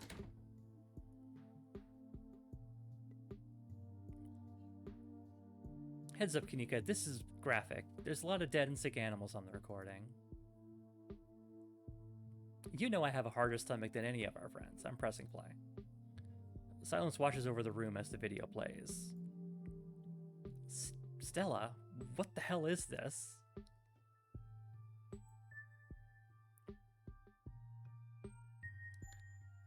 I'm sorry either of you had to see this, but Evie and I have no idea how to make heads or tails of it.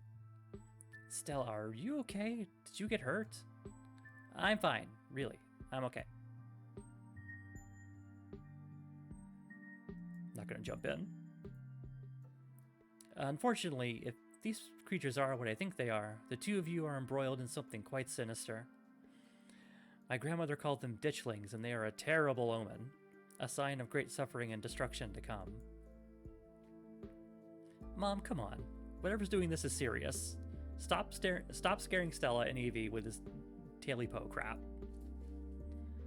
Kanika, sweetie, let your mother talk. The creatures themselves are harmless to people, despite that grisly scene in the woods. But just as birds flock before a storm, the ditchlings congregate where tragedy is soon to fall. To see one is to be cursed by fate. To see so many in one place is... Sybil holds her silence. Jesus, Mom. They've clearly had a rough night. They don't need this. It's okay, Kanika. This is helpful. Stella, whatever these things are, they aren't magic. We can't rule that out. Not after what we saw. But fine. Let's focus on what we know. Whatever they are, they're doing something to these animals. You saw that nest. What were those growths?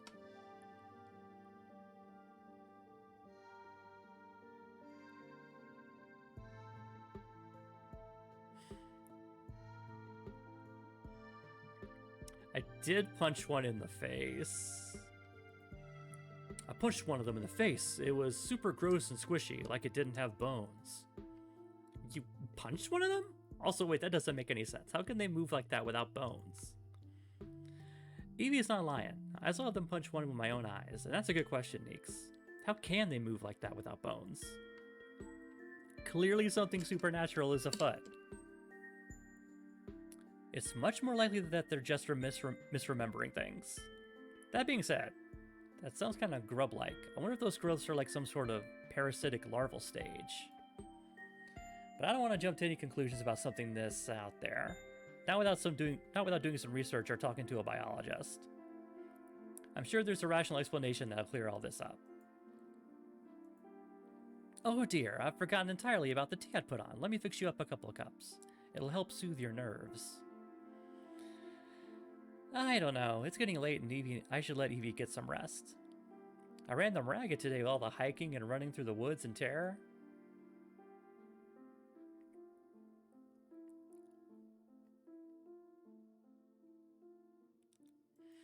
I could stay out. I'm still wired from everything that happened. Okay, maybe it's that I'm eager to get home and start doing some research. I'll ask around on my usual forums to see if anyone has information on ditchlings, is that what you call them? That's right. You go on home now and try to get some rest. Don't stay up all night on the online. Let me get you some of my house-made peppermint tea to go. It really does wonders to soothe the soul. Bye, Stella. I'll see you tomorrow, okay? Call me if you need to talk. Thanks, Kanika. I'll see you. Bye, Evie.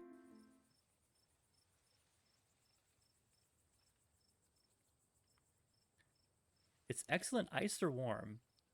Though with the nights getting chillier, warm will probably be best. Helps wake up the bones. Be careful out there, both of you. Sybil turns and closes the door behind her. Alrighty, let's head back home. My home, I mean.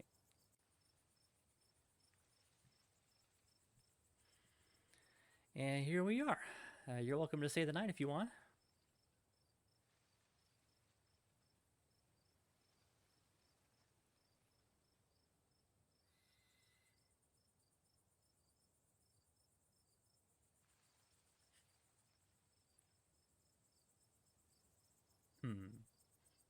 Should we be hot?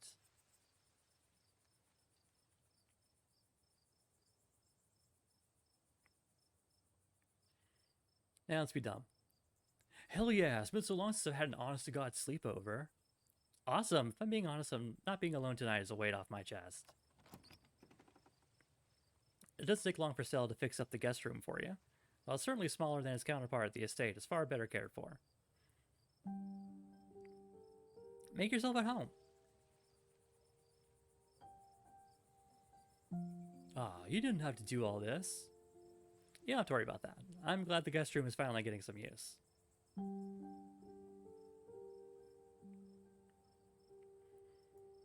What do you make of all this? Gosh, I don't even know where to begin. Those creatures are out there and they're doing something horrible to the local wildlife. I know that some of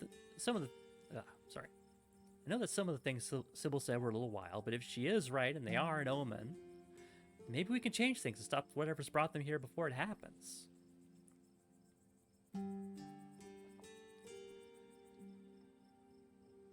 I don't know what to think yet. That's fair. We'll have to see what tomorrow's research turns up. Who was that guy outside of Sybil's? There was something really off about him. Wayne? I haven't really gotten to know the guy. I think he works in the mine. It might be worth looking into him.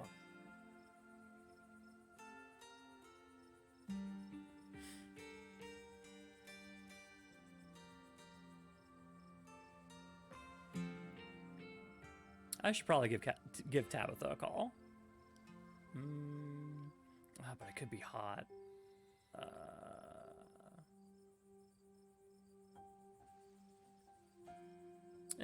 Now's not the time. I should probably try calling Tabitha. Alright, she'd probably like to know that you're not dead. Get some rest, Evie. I'll see you in the morning. You pull out your phone and call. It rings for a moment before she picks up. Where the hell have you been? I texted you back as soon as I had reception. Did you? I didn't notice. Do you know anyone named Wayne? I employ over 100 people. I'm sure I know a Wayne.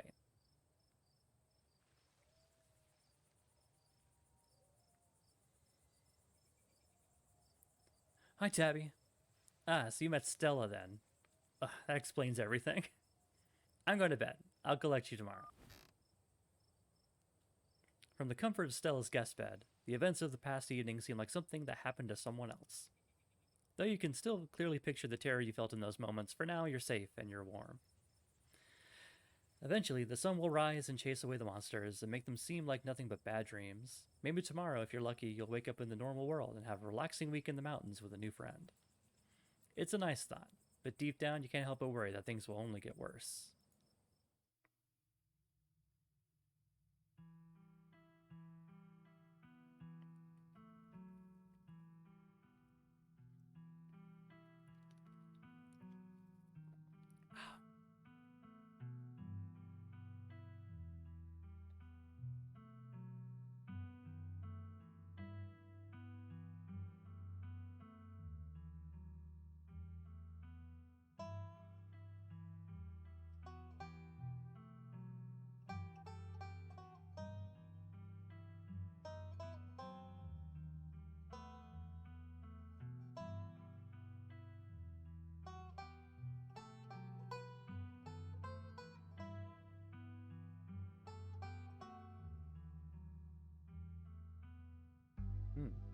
Mysterious.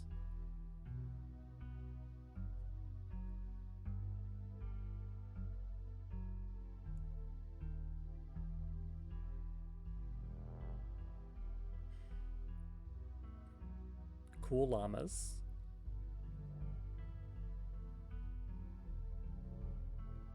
The Great Pumpkin.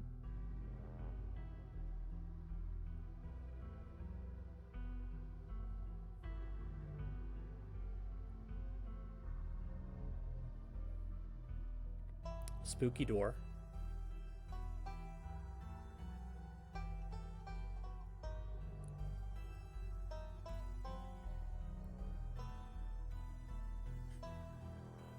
I like the music here. Just like the combination of like John Carpenter synths and like banjos. It's very cool.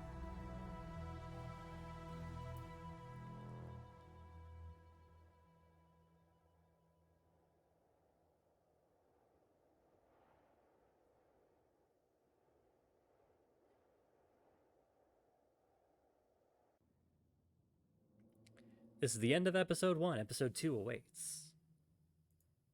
If you'd like to continue with this world state in episode 2, please save your game now. Okay, I will do that.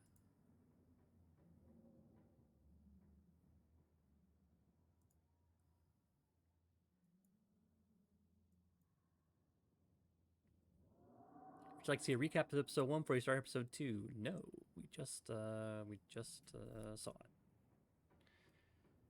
it. We've been going for a little over an hour and a half. I think we can go a little bit into episode 2 before calling it. You open your eyes. The sun has risen, the birds are singing. You are still alive, and for now, you're safe.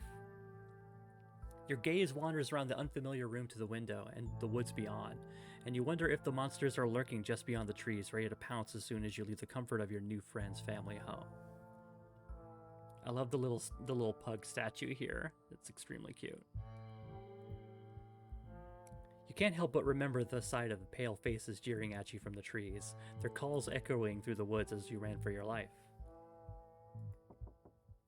A knock at the front door. Your morbid thoughts are interrupted by a distinctly unhappy voice filtering through the house and past the closed door of your bedroom. Where the hell is Evie? Oh, hey, Tabby. There's a fresh pot of coffee on the table if you want to come in. No, I'm just here to check in on my cousin. Let's make this quick. I have a lot on my plate today. You're barely decent. It might be mildly scandalous if people saw you like this.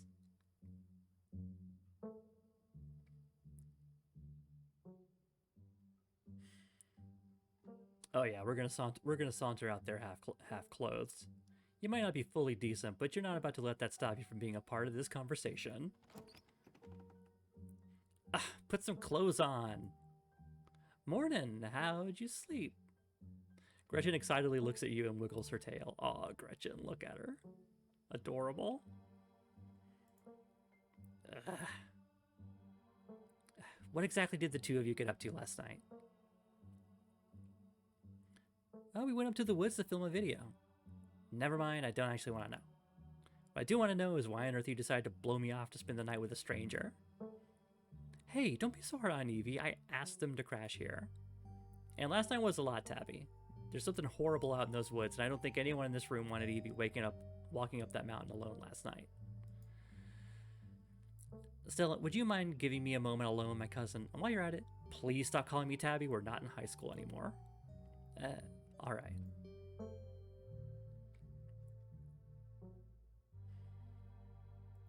Sorry, Stella, but I should probably talk to Tabitha in private. Yep, totally understandable. Just let me know when y'all are done. Thanks. You've been in town for less than a day, and my stress is already through the roof. I mean, I get it. Stella got you all worked up, and you're too scared to walk home. Sure, whatever. That checks out. But I don't care if those woods are chock full of ghouls and ghosties. You had me worried sick. From now on, you're back at the estate by bedtime. No more impromptu sleepovers.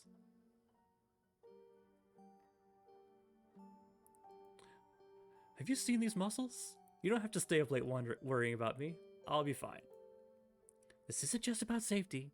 It's common courtesy not to skip out on your host without telling him. Treat my time with the respect it deserves. Speaking of time, I've already spent much more of it than I've liked coming down here. I'm leaving, but I expect to see you back at the estate tonight. You hear Stella's voice call out from another room. Wait, Tabby, let me know if you're free sometime, okay? Tabitha sighs. You're relentless. We'll see. But don't get your hopes up.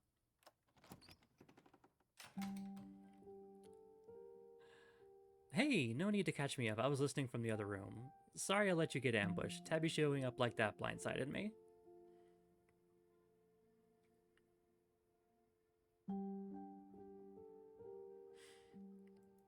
I don't regret staying here, but you're right, that sucked. And it's not like I didn't let her know where I was.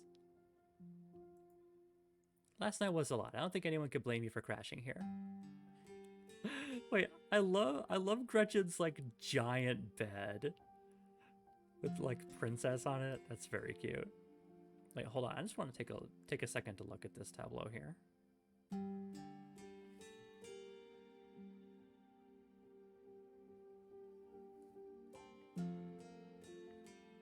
Okay, that's good.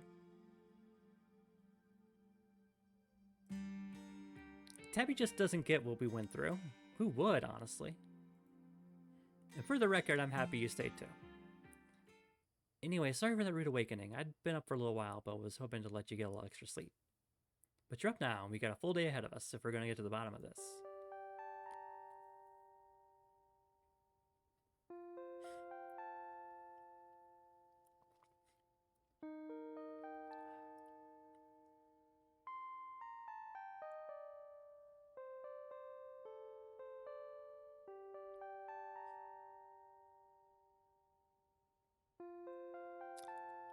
Alright, boss, what's the game plan? Don't call me boss. We're partners in this. But first things first, I was hoping to swing by the library. Kanika's got a head start on us. Looks like she's already there. Oh, that reminds me. Let me set up a group chat. What's your number? You and Stella exchange numbers. A text message from Stella to you and Kanika. It reads, Group chat! Hopefully we can find out more about...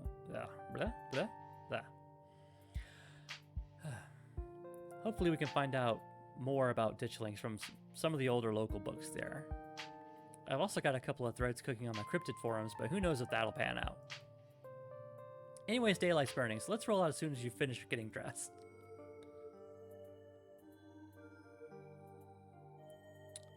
I need protein. I'm so hungry. I need so many calories to power these giant muscles of mine. Don't worry about it. I packed all sorts of snacks for the day, and Oscar totally won't mind if we eat at the library.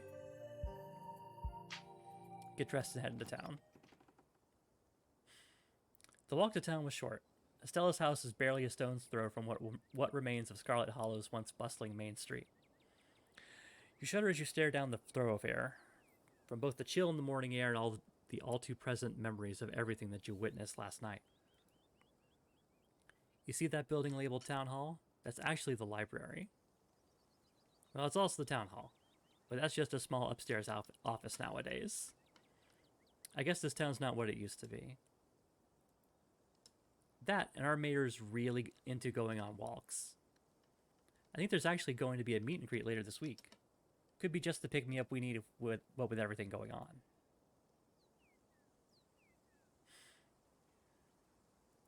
Hey, maybe he'll actually take this whole ditchling thing seriously. I wouldn't be so sure about that. Oh, hey. Morning, Stella, and same to you, Evie. Speak of the devil, we were just talking about you. Coming from Stella's, huh? Did y'all have a slumber party? Sorry, y'all, but I'm actually in a bit of a rush this morning. I really can't stop to chat. It'll take me a bit to set up, so if you want to catch up with folks or grab something at the diner, you can meet me at the library when you're done.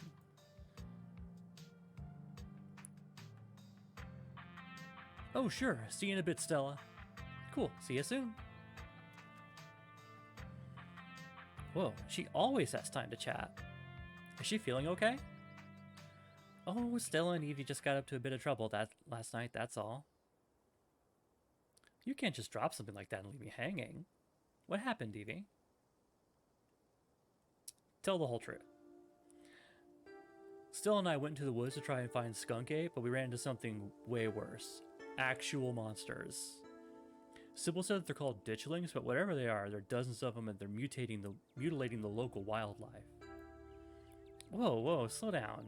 You actually found something out there? I can corroborate. I may not have been out there with them, but I've seen their footage, and they encountered something otherworldly in those woods. Well, whatever it was that happened out there, you're clearly a little shaken up. Tell you what, I'm on break for the next half hour. How about you swing by the diner, Winnie can fix you some of Sybil's new blend, and try to calm your nerves. It's chaga and lemon balm. It's always helped me on the bad days. If you need to talk about what happened, I'm all ears.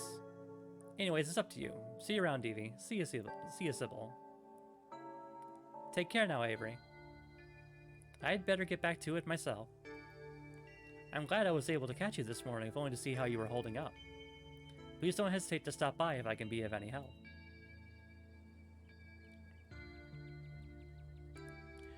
Thanks, Sybil. Of course, stay safe, Evie, and God bless.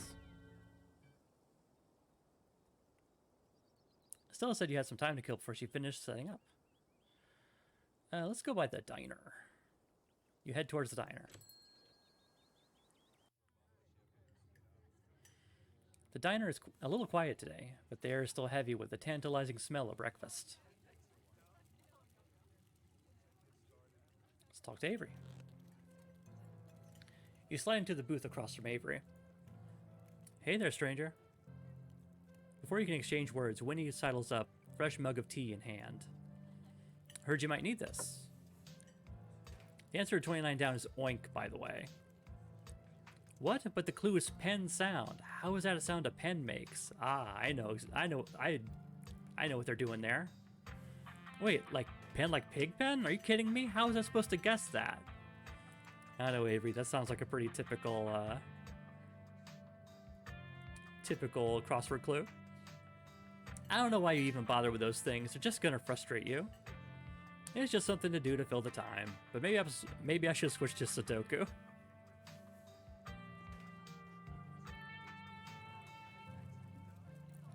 Winnie leaves Avery contemplating daily newspaper puzzles, returning to her seat behind the counter. So, thanks for telling me about last night. If you really want to get into the grisly details, you can tell me. I won't judge.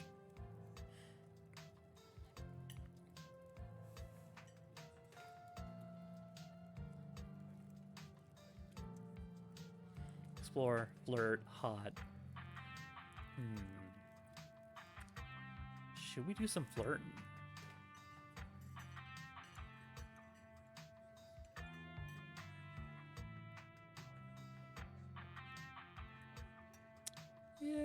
Yeah, let's do some flirting. I guess we could chat about last night, but I actually came here because I wanted to get to know you. Oh yeah? Alright. What do you want to know? Have you lived here your whole life? Nah, I moved here from Charlotte. Gosh, 3 years ago now? Maybe a little more. I've lost track. Aunt Winnie offered me a place to stay and a job, and who was I to pass on that sort of generosity? To be honest, it feels like I just moved in. Practically everyone apart from the Cole folks grew up in this town, so it's like I'm the perpetual new kid. Don't get me wrong, folks here are plenty polite and friendly, but there's a shared history I'll never be a part of.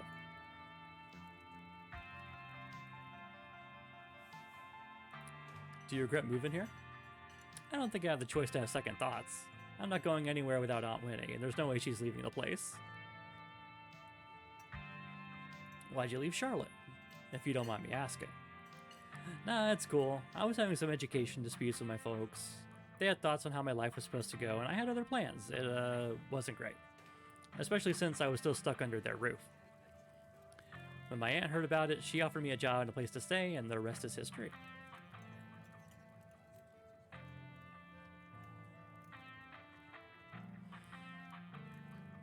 How have we felt? I think not feeling like an outsider fits with our general sort of obliviousness and social butterflyness. I haven't felt like an outsider at all. Everyone here has been so welcoming.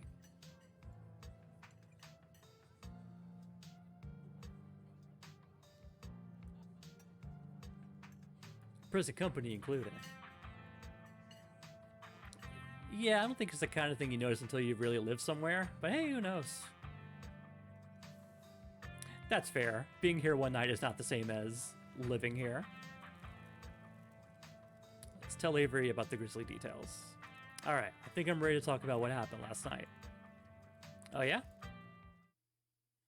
You spill the beans. Glad to have someone to talk about the horrors you witnessed.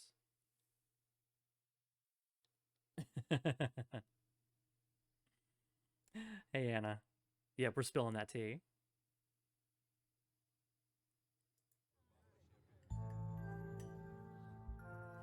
Wow, that's some heavy stuff. No wonder Stella seemed distant. Monsters in the woods? I may not have lived here long, but I've never heard anything like that happening around these parts. Can't say I like the thought of it.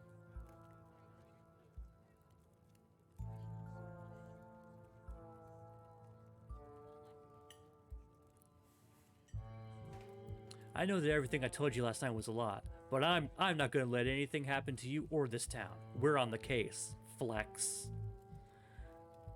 Thanks, Evie. I'm not typically one to get worried, but that's especially true with someone like you around. Ah, man. Looks like my shift is starting. I hope you're doing a bit better. I'm going to keep my ears open for you. The diner is where everyone comes to gossip, so I hear a lot about what goes on around here. I'll let you know if anyone mentions those monsters or anything else strange or unusual.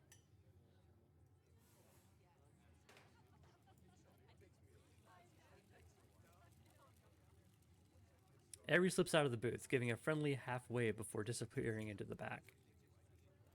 You leave the diner, ready to continue your day.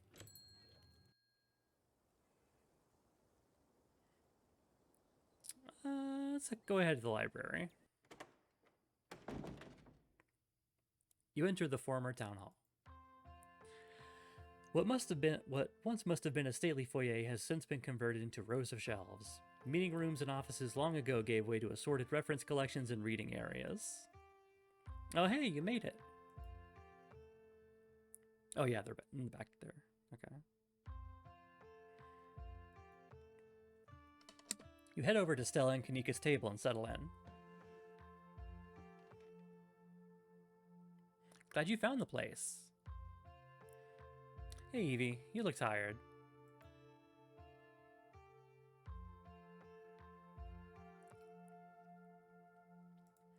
I'm still amped up on adrenaline, actually. I've never done a Scooby-Doo before. Some creepy old guy with a real estate scheme and a bad costume is at least a little more believable than monsters and curses. All we need now is for Gretchen to start talking. Anyways, I guess we should get started. Hey there, strangers. And literal stranger.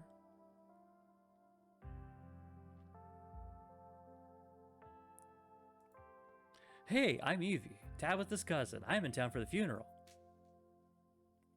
Oh, I should have known you were Scarlet. You look so much like Vivian. Not that I knew her very well. I was still a little kid when she left. But that Scarlet resemblance, it's strong. Not that that's a bad thing. I'm Oscar Gutierrez, Chief Librarian and only librarian. Oscar is amazing. He practically built this library from scratch. Yeah, I'm a little jealous of what the kids around here get to grow up with. They don't know how good they have it. Back when I was in elementary school, all the library had was a couple shelves of boring books donated by old people. Y'all are too kind. But speaking of kids, have either of you seen Rosalina around town? I don't want to be a helicopter dad, but she hasn't been answering my texts, and I wanted to make sure she isn't getting into trouble out there. You know the crowd she hangs around with. They're good kids at heart. I'm sure they just up at the old Maxwell Place doing teen stuff. I went up there plenty of times in my day, but I'll be sure to keep my eyes peeled.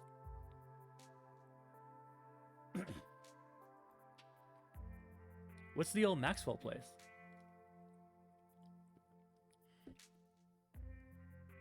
Yeah. Gretchen is extremely cute and very funny.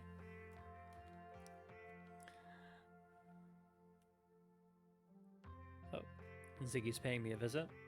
Okay. It's this great old abandoned spot. We used to hang out there when we were teens. I can't believe it used to be so reckless. The floors there were like Swiss cheese. I should really have a talk with Rosalina when she gets home. Oh, I'm sure she's fine. Yeah, Ziggy likes to stomp on over and plant himself in front of my, on top of my mouse and on the keyboard and stuff. It's very funny. You might not want to let her run off like that anymore, though. It's not as safe as it usually is around here. Is that so? Kanika's right. There's some weird stuff going on in the woods. That's actually why we came in today. Have you ever heard of creatures called ditchlings? They're a type of cryptid that shows up around places on the brink of disaster. They kind of look like if the Pillsbury Doughboy was a creepypasta. Kanika's mom told us about him last night after seeing some footage we got in the woods. Ditchlings. Doesn't ring a bell. Dang, worth a shot. Okay, if you were, say, trying to predict a horrible disaster that might befall our town, where would you start looking? Well, they say history repeats itself, so I'd probably try to figure out what sort of disasters this region typically falls prey to. Should I be worried about something? I don't know yet. I'll be right back. Gonna go nab some more books. Behave while I'm gone, Gretchen. Aw, you don't have to worry about her, Stella. You're such a good dog, aren't you, Gretchen? Here, have a biscuit, old gal. Gretchen inhales the soft biscuit, drool leaking from her toothless mouth as she swallows it whole. Oh, look at Gretchen. I'm pretty sure Stella's barking up the wrong tree, Oscar. I don't think you have to worry about any horrible calamity befalling the town. But she's right about the weird stuff. There's definitely something going on, something unusual going on out in the woods.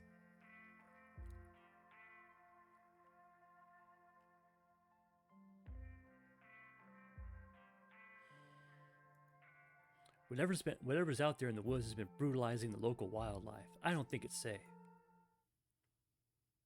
I'm gonna try calling Rosalina again. I'm sure she's fine, really. Rosalina's a smart kid. She knows better than to go around getting into trouble, and we'll make sure to keep our eyes peeled. Thanks, Kanika. And Evie, if you see a 13-year-old girl with black braiding glasses, would you let her know her dad is worried about her? Oscar anxiously wanders off, phone in hand. Got him. Just grabbed a whole mess of local history books. Stella sets a massive pile of books on the table and pulls up a chair. All right. This is going to be so much faster with the two of you here to help out. Got our snacks, got our source documents. Let's get this research party started. Reading awaits. Okay. I've never been good at books. You know what?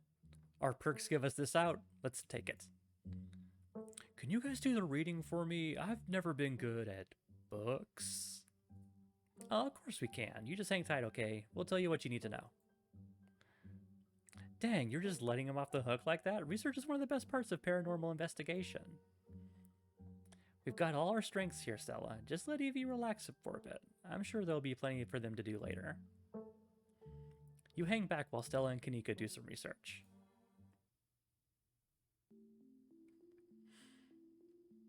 Alright, if we're going with Kanika's mom told us last night, I think we could rule out any natural disasters as what brought the ditchlings here. But not nuclear incidents. Looks like our state has a history with those. What about y'all? Find anything? Look at this cat! Look at this face. He's like, I'm fucking here. Before he can respond, a handsome black cat leaps onto the table. Stella quickly slams her book shut. Aw, hey Pixel. You might want to close your book. He loves to rip up any paper he can find. Don't worry, little guy. I didn't forget your treats. Exactly, handsome, and he knows it. Pixel immediately goes to town on Stella's treats. Sorry if Pixel's bothering y'all. Hopefully he hasn't gobbled up any of our books. He can't stand the thought that people might pay attention to anything that isn't him.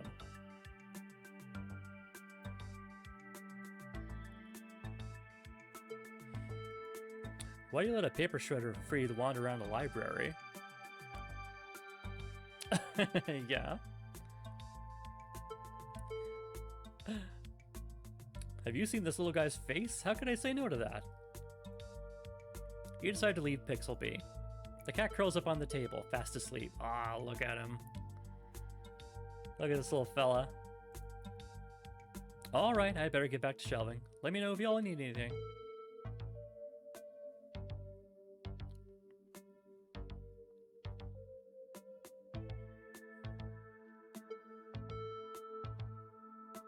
Let's check about Rosalina because he's here.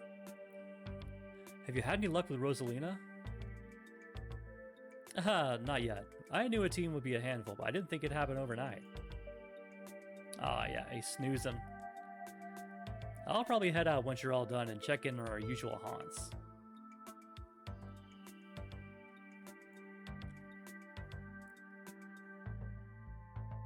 Hey, SK. Yes, we are in maximal spooky time. Stella, what was that you were saying about nuclear incidents? What build did I go with? I went with powerful build and hot. We're doing maximum Thembo mode in this this playthrough. You're talking about that Gold Sparrow thing, right? Yes, exactly. Thembo mode engaged. Apparently in the 60s, a B-52 carrying a live warhead broke up mid-air and dropped a couple bombs. Fascinating bit of history there. The first of the two bombs landed upright after his parachute got caught in a tree. Thankfully, it didn't go off. At the time, the government claimed the bomb was unarmed, but it later came out that the only thing preventing a detonation was a single electrical switch, which failed to trigger on the descent. And 6 years later, the second bomb still hasn't been recovered. Right, its conventional explosive disintegrated in midair, but most of the nuclear material was made unrecoverable by flooding. If I remember correctly, they just buried it and sealed it up.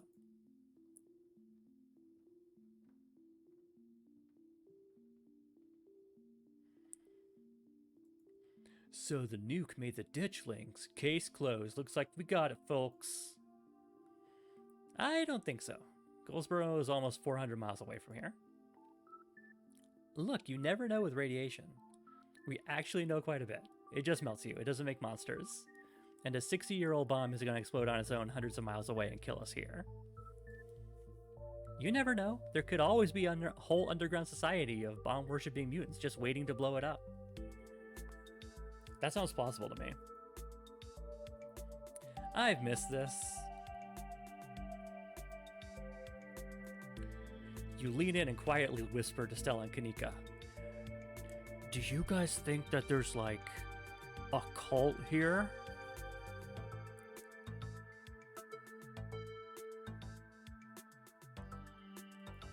Maybe the ditchlings were, like, summoned as part of a ritual or something like that. I'd assume the spiral we found was some sort of nest made by the ditchlings, but yeah, maybe we had cause and effect backwards. I'm writing it down. It's much more likely that thing was a nest than it was some sort of magical ritual site.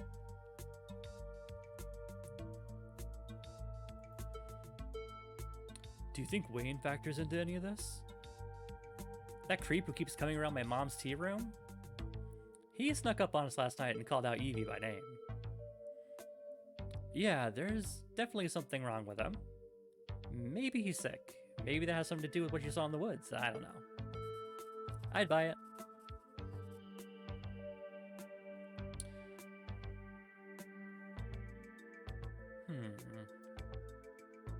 Ask them what they think.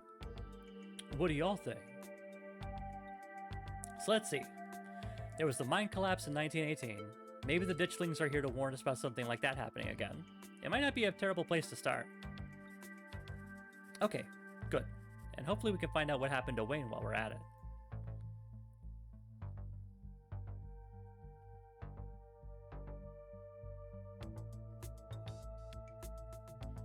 Maybe Tabitha can help us out. Ha! No. I don't think she'd be super jazzed to see any of us snooping around the mines. I can't imagine what she'd do if we actually bothered her while she's trying to run the place. She does get a little grumpy when she's at work. She gets grumpier at work.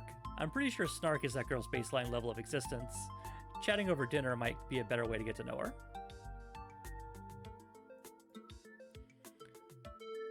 If you're okay eating boxed mac and cheese.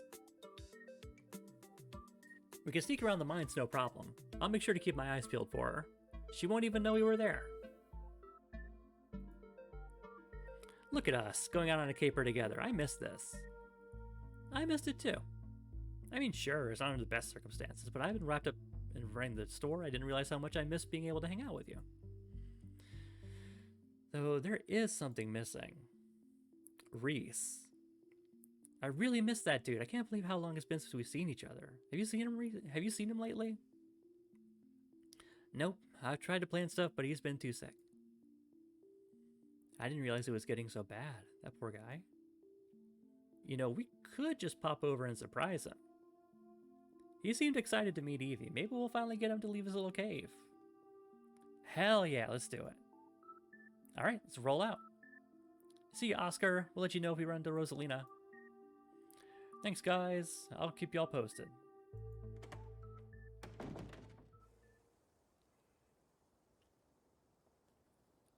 Drink some water.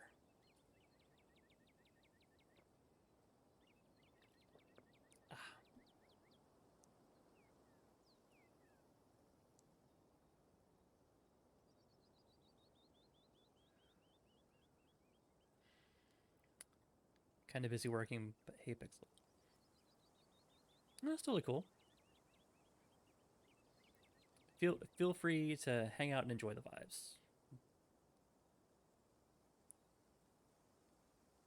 Reese's home stands at the edge of the forest wall, an isolated buffer cushioning the rest of the town from an unending wilderness. Reese, it's Stella. I brought some buddies too. Shh, not so loud. He's still sleeping. Can I help you with something? The woman in the doorway stares directly into your eyes. You can practically feel her simmering irritation washing over you. Hey, Casey. Thanks for coming by. We are smack dab still in the middle of playing Scarlet Hollow. Hi, Dr. Kelly. We were wondering if it would be okay if Reese could come hang out. Nothing strenuous, we promise. I'm not going to wake him up. If he's sleeping, he probably needs it. Whatever you two have planned is probably beyond what he can manage right now anyway. Oh no, poor Reese. It's just been so long since either of us got a chance to hang out with him. I'm sure he and Evie would get along super well too.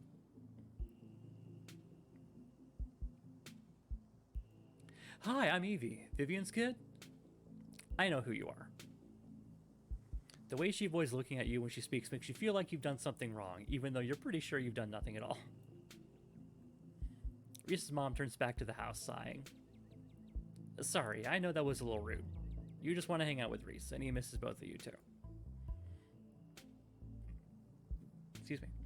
She sighs again, as if deciding whether to finish her thought. He's usually feeling his best around mid-afternoon. Why don't you come over tomorrow? We can have some supper and y'all can hang out for a bit. I don't promise that he'll be perky, but I'm sure it'll brighten his spirits to see you two again. And I suppose you can come too, Evie. That would be great. I can bring a side dish, maybe deviled eggs. Does he still eat those? No, eggs are a little much for him. They don't settle well. You can leave the cooking to me. I know what he can handle. Okay, I'll bring soda then. That's not... Okay, yes, fine. You can bring soda. Nothing with caffeine. Ginger ale, preferably. Oh, and leave the dog at home. She might cheer him up, you know. They have those therapy dogs in hospital. No dogs. Thanks so much, Dr. Kelly. We'll stop bothering you now. See you later. Dr. Kelly nods in acknowledgement and quickly shuts the door. The sound of several locks clicking into place can be heard from within. God, that woman makes me so nervous. I remember she used to be so nice and carefree when we were kids. She always had the best stickers when we had to get our shots. Maybe she's just stressed about Reese. Or maybe she's just nice to kids. Either way, I guess it's just the three of us. You gonna drive? Yeah, sorry. I don't like the thought of going up there without the van. Cool, I'll take my shortcut then. It shouldn't take long for me to get there. You're welcome to tag along, Evie. Don't worry, I won't be offended if you'd rather ride with Kanika. I'm sure you're probably sick of the woods. Either way works for me.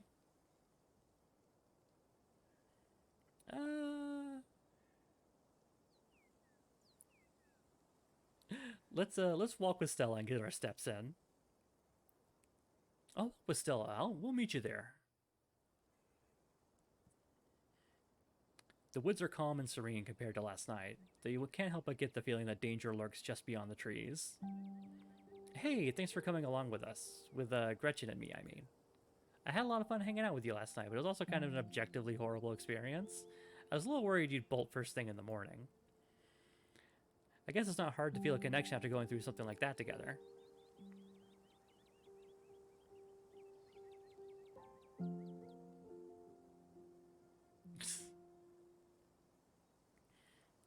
I like that they bold these here. To be all like, hey, if you want to be like, hey, we're friends, or I just care about the mystery, you can click on those.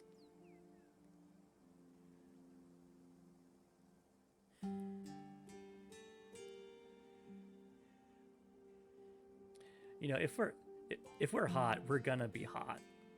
Connection, I feel something more like a spark. Yeah, I'm glad you feel the same way. The conversation comes to a dramatic halt, with you, Stella, and Gretchen all whirling around to face the source of the sound. Whoa, calm down, girl. It's just a bird.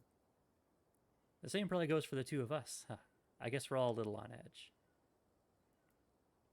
Let's hurry to the mine. It shouldn't be much farther.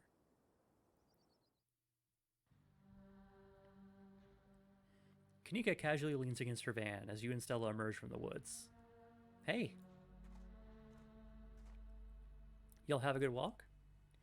Yeah, it was great. I mean, not that you were missing out or anything. You didn't run into any of those creatures, did you? Nope. That makes sense. They're probably nocturnal. I don't know if I should feel relieved or disappointed. I love this drawing aggression. We're all here. What's the plan? I guess we just go talk to people. I guess so. I should probably be on lookout duty. I'm a bit of persona non grata in the mines. Tabitha? Yeah, I might have tried sneaking in to talk to her a time or two, too many. And Gretchen makes it extra hard to be sneaky. We're probably less likely to get caught if only one of us is snooping around down there.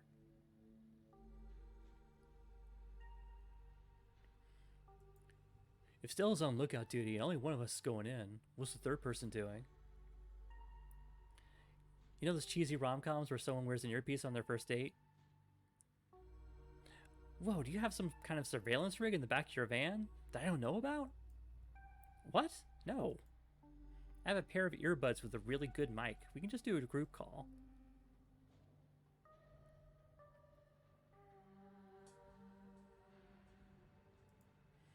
I take it I'm the one of us you're talking about? Tabitha and I aren't exactly friends. I'm pretty much all the miners at the shop at the general store. I don't want to make folks uncomfortable, you know? It's probably for the best, Evie.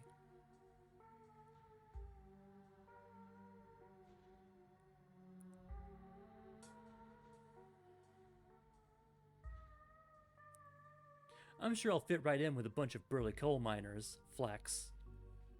You're gonna do great. Here's those earbuds I mentioned earlier. Kanika hands you a pair of earbuds. We can feed you questions if you get stuck, and Stella can give you a heads up if Tabitha's headed your way. Dang, I've missed doing this sort of thing with you. You're so thorough. Aw, thanks. I do my best. I guess we should part ways and start the call, yeah? Stella and Kanika break off, leaving you alone at the entrance to the mines. Your phone buzzes. Hey! Can you hear us? Try saying something. Something. Stella and Kanika chuckle on the other end of the line. Alright, cool. Nothing to do now but enter the worksite. Enter. You pass through the unlocked fence and enter the property of the Scarlet Hollow mine.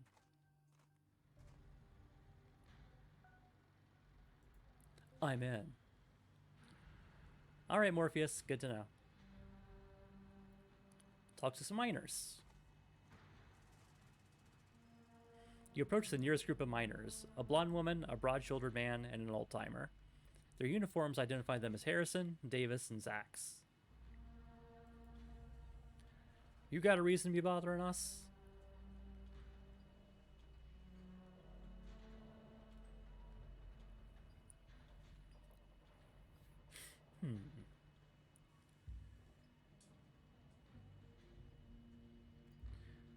Hey, you see anything weird lately? The miners look you up and down. Weird how?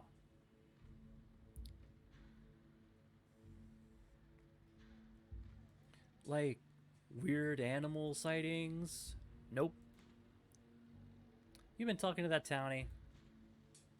The one the boss gave a lifetime ban to? Wait, are they talking about me?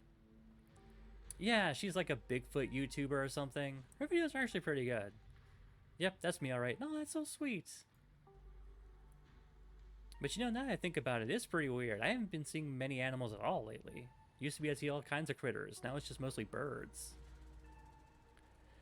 This is your first year up here, ain't it? Just not used to the seasons changing. All the animals are hibernating, that's all. I don't know. She's got a point. I've been up here 5 years now. It's never been like this before. Maybe it's that global warming then.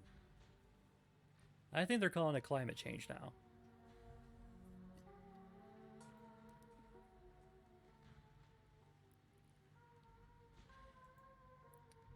You heard any weird noises coming from the woods? Not a peep. We're underground most of the day, though. You know, I heard something unusual the other night. Thought it might have been an owl or something, but it didn't sound right. It was an owl. You're just not used to the local wildlife yet.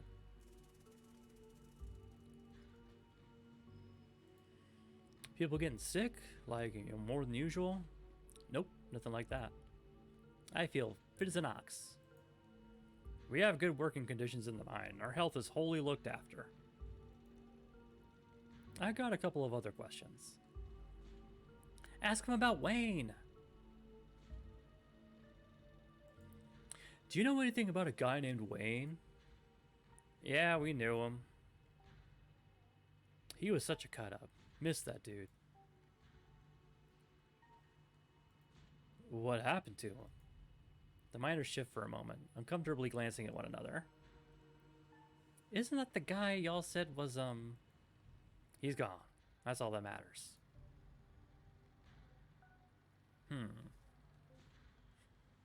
I think we should... Let's see if they'll talk. What happened to him? What are you, some sort of cop?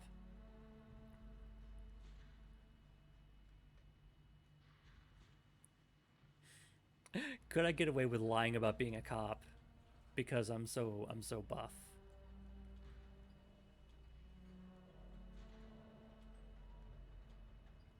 But also I don't know if pretending to be a cop would actually help. I think that would make him more likely to not talk to me.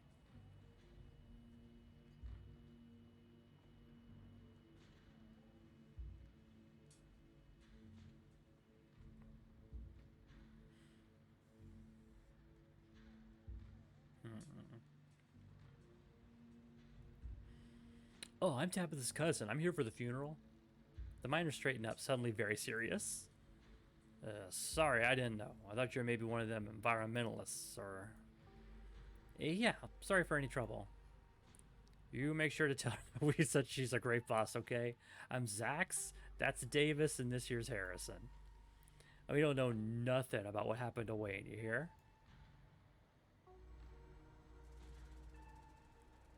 Well, that didn't work out, I guess. So I met this guy on the bus, wore a beanie, wore a shirt that said, I want a yeah. He said that he had some friends working up the mines up here. Does this have anything to do with what's going on in town? A lot of people wear beanies.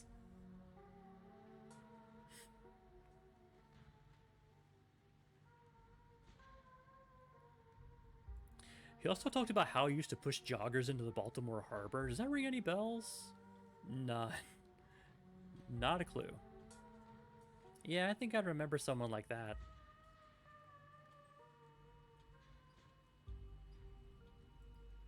Actually, that's all. Thanks. Bye. Walk away from the miners.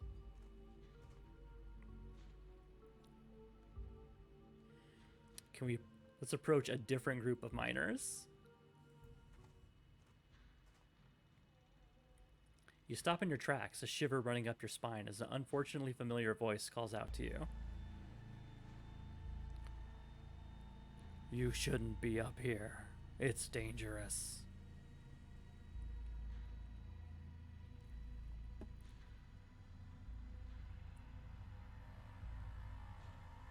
I'm gonna punch this dead guy. Whoever this creep is, he doesn't seem to understand who's boss around here. Flex. You rush forward to throw a punch, but before you've even finished swinging, the figure's already moved to your side. I still haven't shown him who's boss yet. The swiftness with which the figure dodged your blow is clearly just a fluke. As the first hand you threw pulls back towards the body, your second hooks towards his head. You miss again as the figure dances to your side and are thrown back by a forceful shove. You're strong, but whatever you're up against is stronger. You don't have to be afraid of me. Stay home. Wait for the week to end.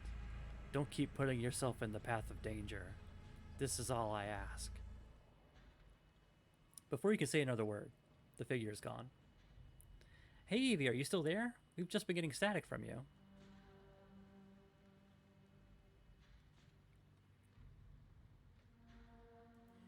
I had a tussle with Wayne. Whoa, I thought I saw some action down there. Are you okay?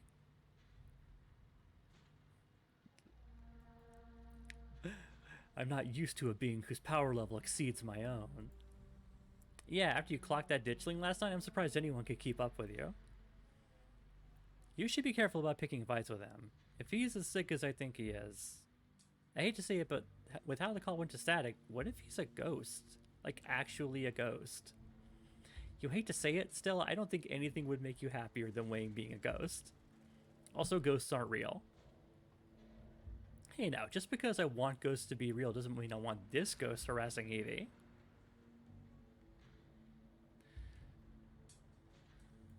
He told me to stay at the estate for the rest of the week, that I'd be safe there.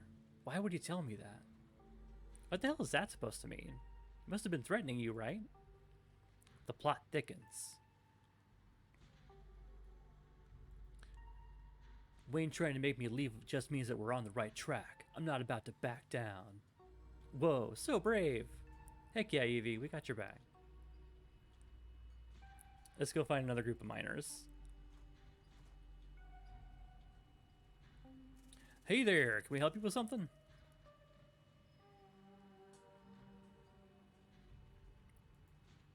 Have you fellas seen anything out of the ordinary recently? Like what?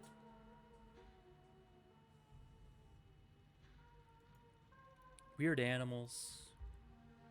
No tend to go on many hikes. Not exactly the nature-seeing type. After a full day of work, all I see is my bed. Maybe a few beers in between. Any odd noises in the woods? I heard something a few nights ago. Like nothing I've ever heard, some unearthly beast. I'm telling you, Isaac, you need to take a sick day. You need rest, man. I've already taken a sick day this year. Can't afford to take any more if I want to have Christmas off. Damn, that's messed up. Tabitha! Can't be that bad here, right?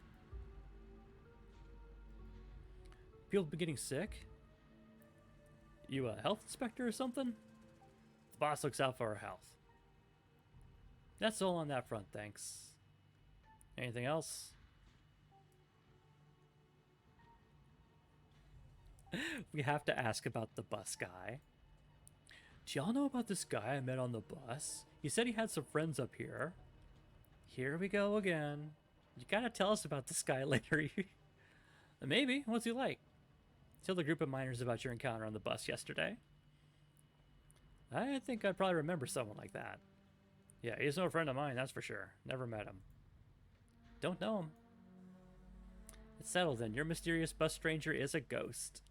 Or he was lying about knowing people, or his friends were here for a bit and left town.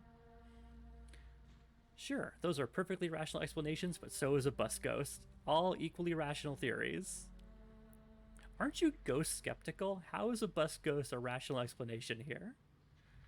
Part of being ghost skeptical is keeping an open mind towards all manner of potential paranormal encounters. Do any of you guys know a man named Wayne? Wayne? You mean Sam Wayne? What are you asking about him for? Wait, have you seen him?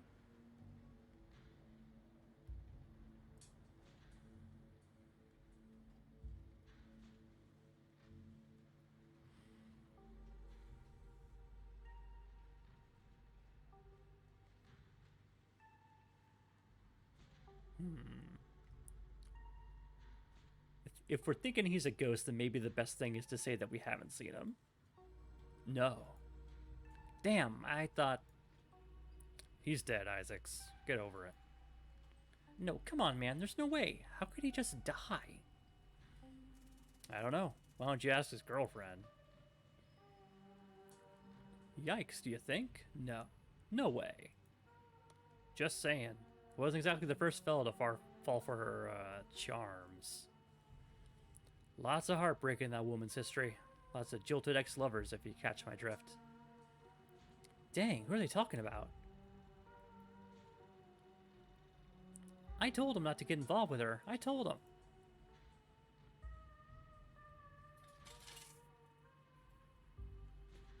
What do you guys think of Tabitha? Now, why would you go and ask a question like that? Are you trying to insinuate something? Horrible woman.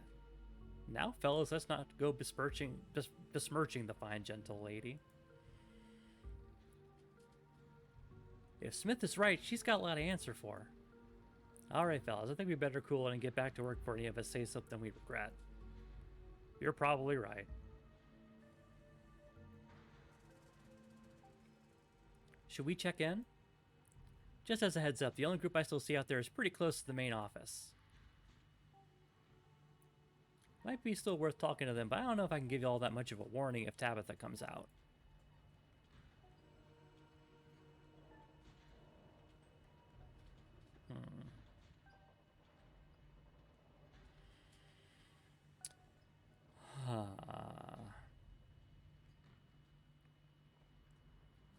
If we talk to that last group of miners, Tabitha's definitely gonna run up on us.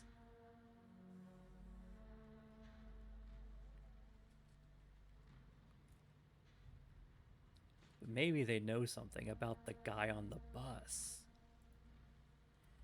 I want to try to talk to that last group of miners. Good luck. Going around asking questions, huh? You don't look like you're from the inspector's office.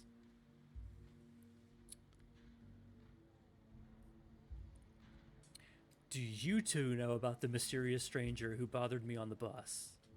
You tell the miners about your encounter yesterday. I've never known anybody in my entire life. Isn't that right, Tate? Yep, sounds about right. This is going nowhere. Let's face it, Evie. Whoever you met on that bus is one of those loose ends you'll just have to live with for the rest of your life. I refuse to accept it.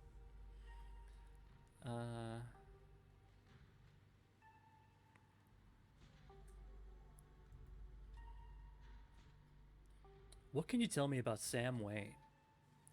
Oh, he got himself into trouble, didn't he? Why? You see him around? What's that young buck up to?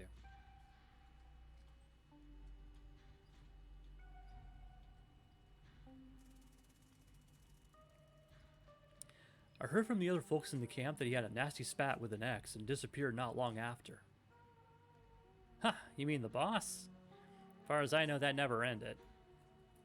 Stella audibly gasps. Yeah, I figured he just ran off to live in that big mansion with the spell. The thought of a strapping young man like him with that sour-faced broad always left me such a bad taste in my mouth. This is interesting. So apparently this Wayne guy that's been following us around was previously involved with Tabitha. Oh my god, gross! As if you wouldn't fall on your knees if a woman of means showed the slightest bit of interest in you, or any woman at all. Fair enough. But I suppose this begs the question, did she run him off, or did some jealous son of a bitch oust him?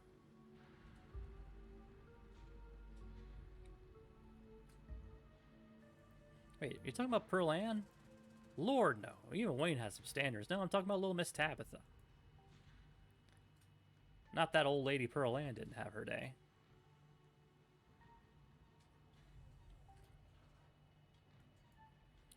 Have you noticed anything strange around here lately? All kinds of weird stuff happens in these hills. What sort of weird do you mean?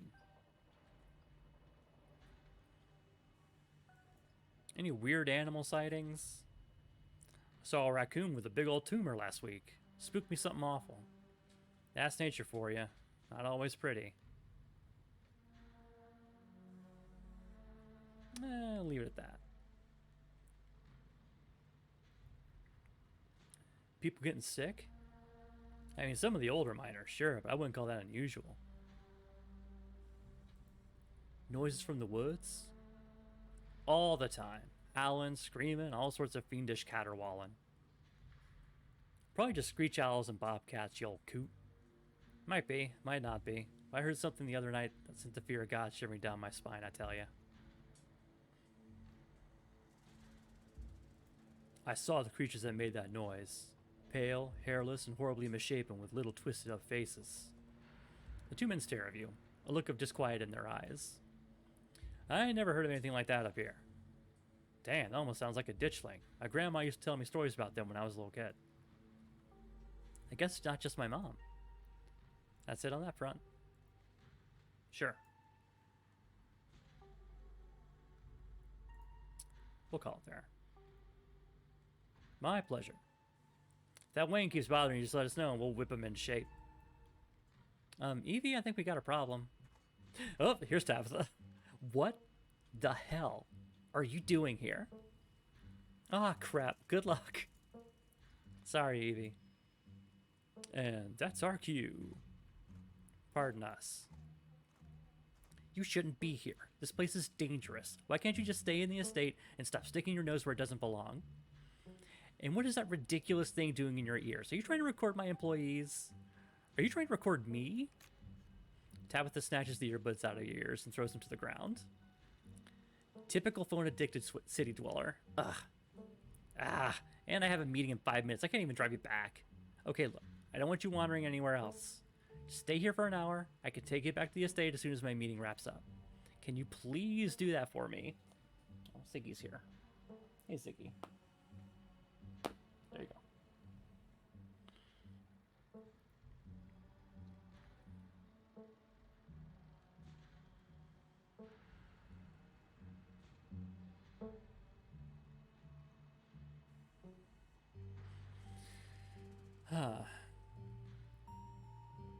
So she definitely said that she did not, like, know Wayne earlier in the day.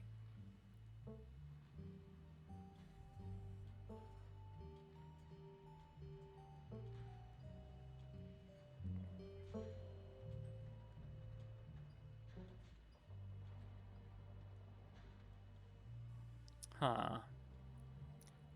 You were gonna say, you were dating Sam Wayne. What happened to him? Excuse me? I'm not dating anybody. I don't even know a Sam Wayne. Whoever's been telling you this is clearly trying to spread rumors to hurt my character. Who said that? I want names.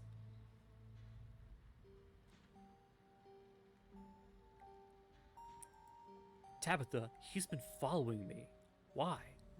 How should I know? I don't know what these people told you, but I'm sure it's all bullshit. I don't involve myself with their lives. You think a bunch of miners on break are just going to be honest with a random stranger that wanders into their camp? You're more naive than I thought. I need to get to my meeting. Just stay here till I come get you. Do not move a muscle. Oh, if you don't want to be followed by some weirdo, just stay home. Tabitha rushes off to her meeting. You stoop to the ground and pick up Kanika's earbuds. Sorry I wasn't able to give you a better warning. You good? Yeah, I'm good. You're interrupted by a sudden movement out of the corner of your eye. A girl carrying a bundle of snacks pops through the hole in the fence and disappears over the crest of a hill. Hey, I think I just saw Rosalina. Wait, really? What is she doing here?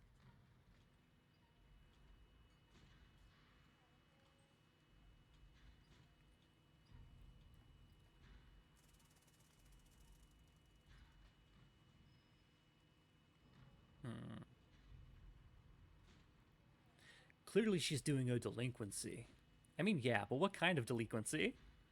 Only one way to find out. Let's go after her. You rush over the hill and get your bearings, the sound of active mining fading into the distance. Rosalina is nowhere to be found, but dusty footprints point toward a nearby mine. She didn't! I guess the old Maxwell place doesn't cut it as a secret hangout spot these days. But the Shaw mine? That place was shut down like 100 years ago. After a collapse that killed over 100 people. And here I thought Stella was going to be the one to drag me into an abandoned coal mine.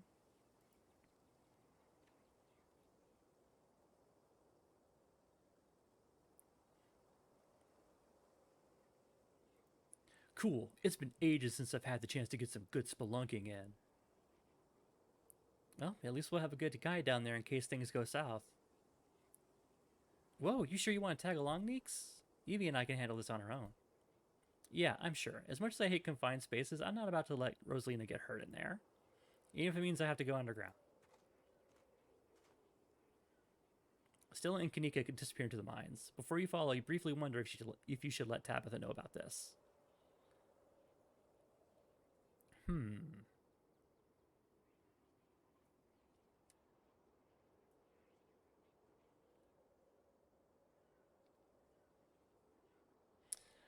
Huh.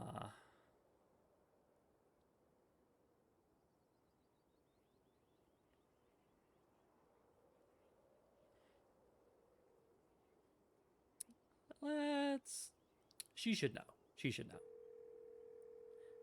You pull out your phone and dial your cousin. What is it? You know I'm in a meeting. A kid just snuck into the Shaw mine. I figured you should know. What? Are you serious? Why do things keep happening to me? Ugh, whatever. I'll head over there as soon as I can. Just stay where you are and wait for me, all right?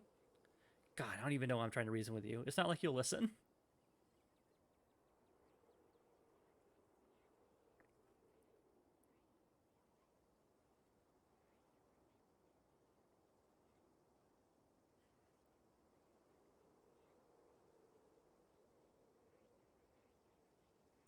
Yeah. I called you as a courtesy. I'm not going to wait around for you. I swear to God. I'm sorry, but my mind's made up. You hang up the call. Follow Kanika and Stella into the mine. You take a deep breath and follow your new friends into the mine.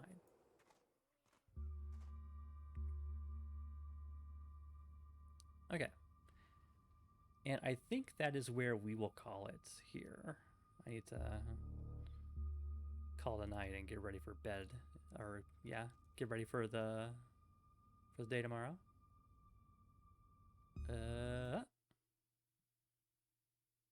Here I am. Okay. Thanks to everybody who came by, hung out. I'm going to continue this playthrough, probably.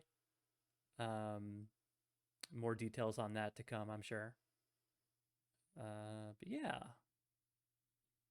Everybody have a... Well, hold on. Let's see if there's anybody to raid, actually. One moment.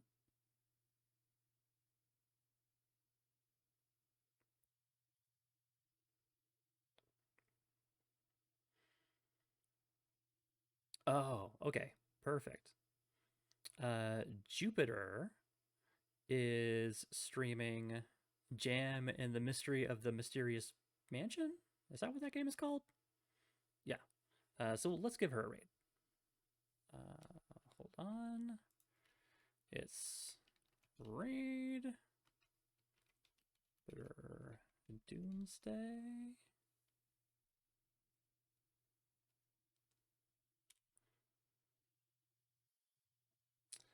All right. Okay, everybody. Thanks again for coming. Have a good night. Take care. And I'll see y'all later. Bye.